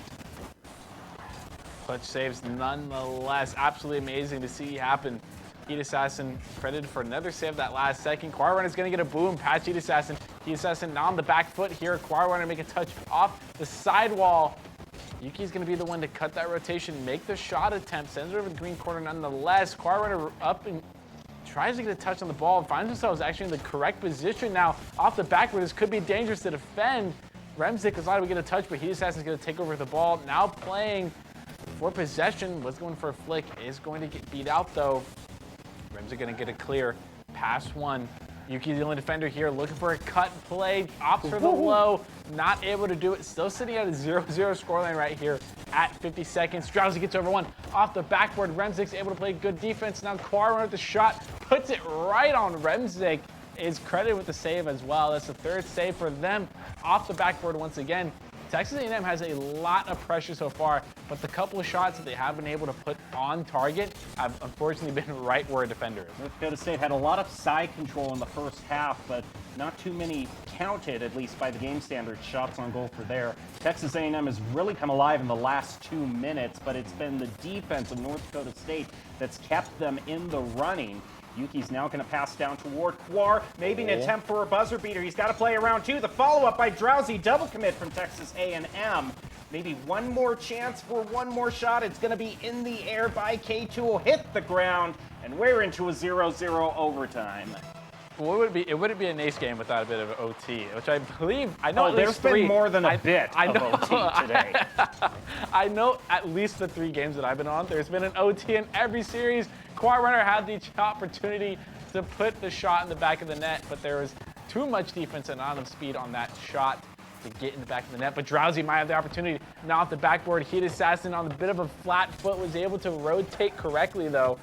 Now they have possession of the ball. Quar Runner trying to run some interference, gets it past Yuki, but not past Drowsy. Remzik up and at the ball. Playing in the corner here, attempting to get the ground pinch, not able to do it. Drowsy sends it around. Yuki looking for the shot, not able to do it. K2 was able to play good defense, but Quar Runner still on it. Now down to Yuki. Yuki takes a shot and gets it past to the left of 2 defender. Bottom left bins. It finally pays off for Texas A&M, and they take out game number 2.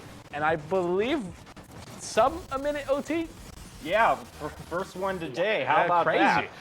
But anyway, Texas A&M, you know, they still have the chance at the sweep I was hinting at, but I do think I have to shout out North Dakota State for kind of making me eat my words a little bit. You know, kind of made it after the first game seem like it would be easy, but North Dakota State, my goodness, that defense was so ironclad throughout all of the regulation play. It was only during the overtime in which it faltered. Yep. So I think North Dakota State, they've already shown us that at least in the first 2 minutes of the last game, they're able to get side control. They can just be a little bit more accurate in their shot making. I think they've got a killer combo of great side control and amazing, almost impermeable defense. Yeah, and definitely. And I think that's also, they've really got that defensive side stacked up. And also on that side of talking about North Dakota, on the side of Texas A&M, a lot of the shots they would put on target were on basically the car of a North Dakota defender as well. So if they were able to separate that a little bit more and able to get some depth in that goal line, I think a majority of their goals they shot would end up in the back of the net. We're at a game 3 match point. K-Tool's gonna move and Yuki gets the tap on it, exposing himself to a demo. He'll respawn.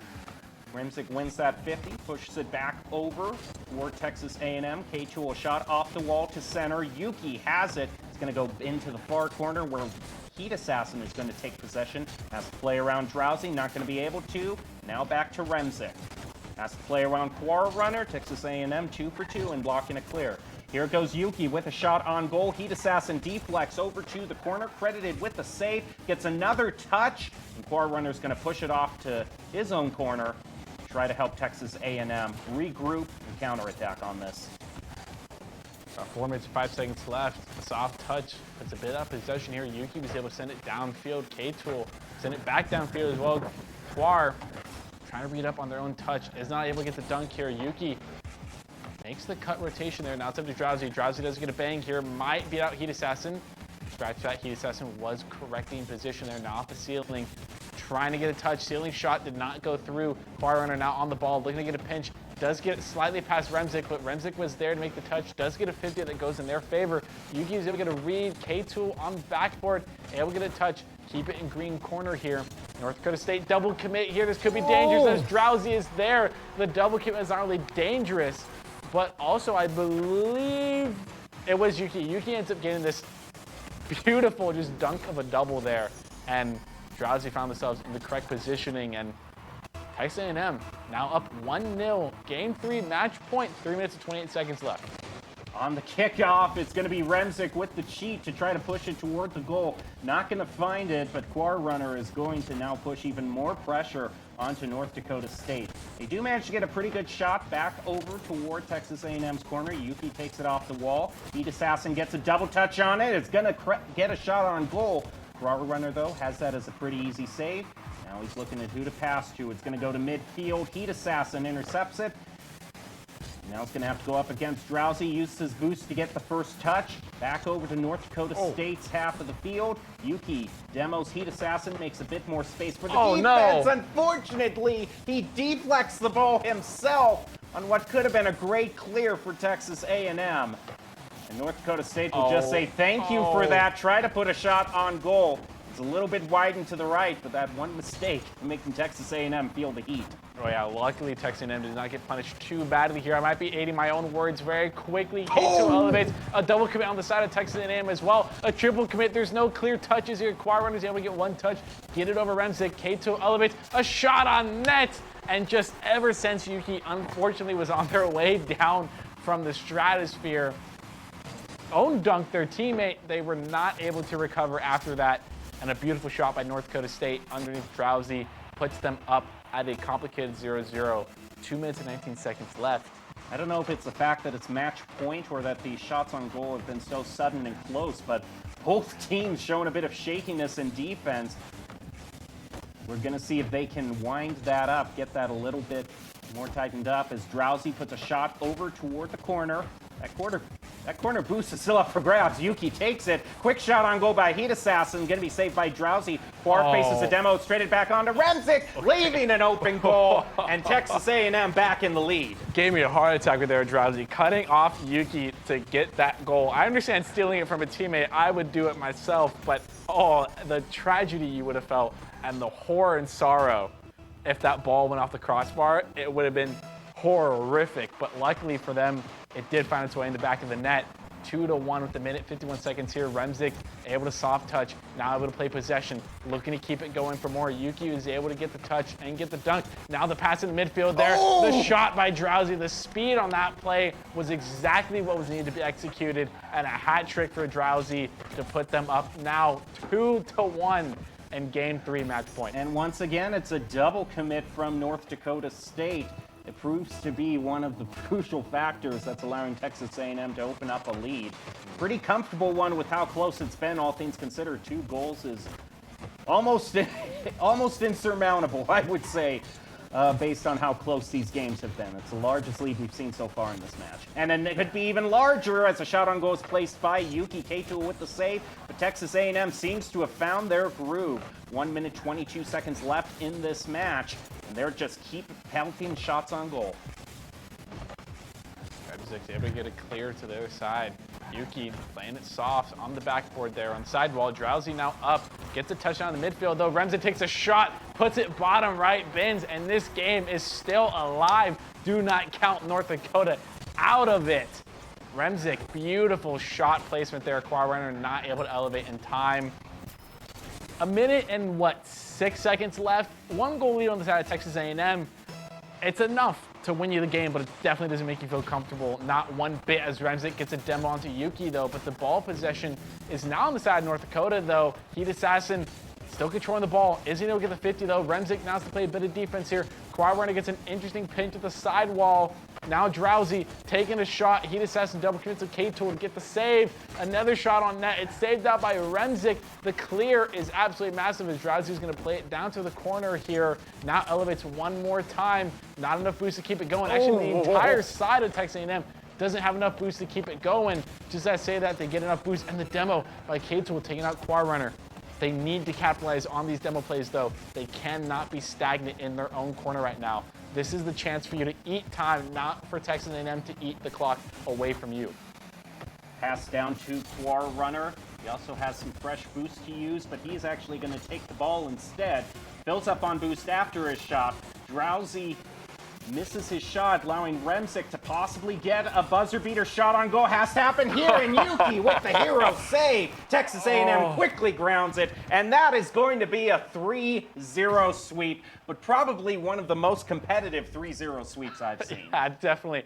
This is, I mean, it's a bit of a fresh breath of air in terms of this series, considering that every one of these series has been not so much a 3-0. It's been very back and forth, and if it has been rather one-sided, it's been a very long, drawn-out, one-sided thing. But it's one of those games where we talk about so much that if you just look at the scoreline and you just look at 3-0, you go, oh, that was a blowout. That was nothing. But you look at this game and you tell me that was a blowout, a marble's loose somewhere in there, because that was close every second of the way, even to the last 0 counter on game 3. I mean, remember, it shows how close the game was for the majority of the time.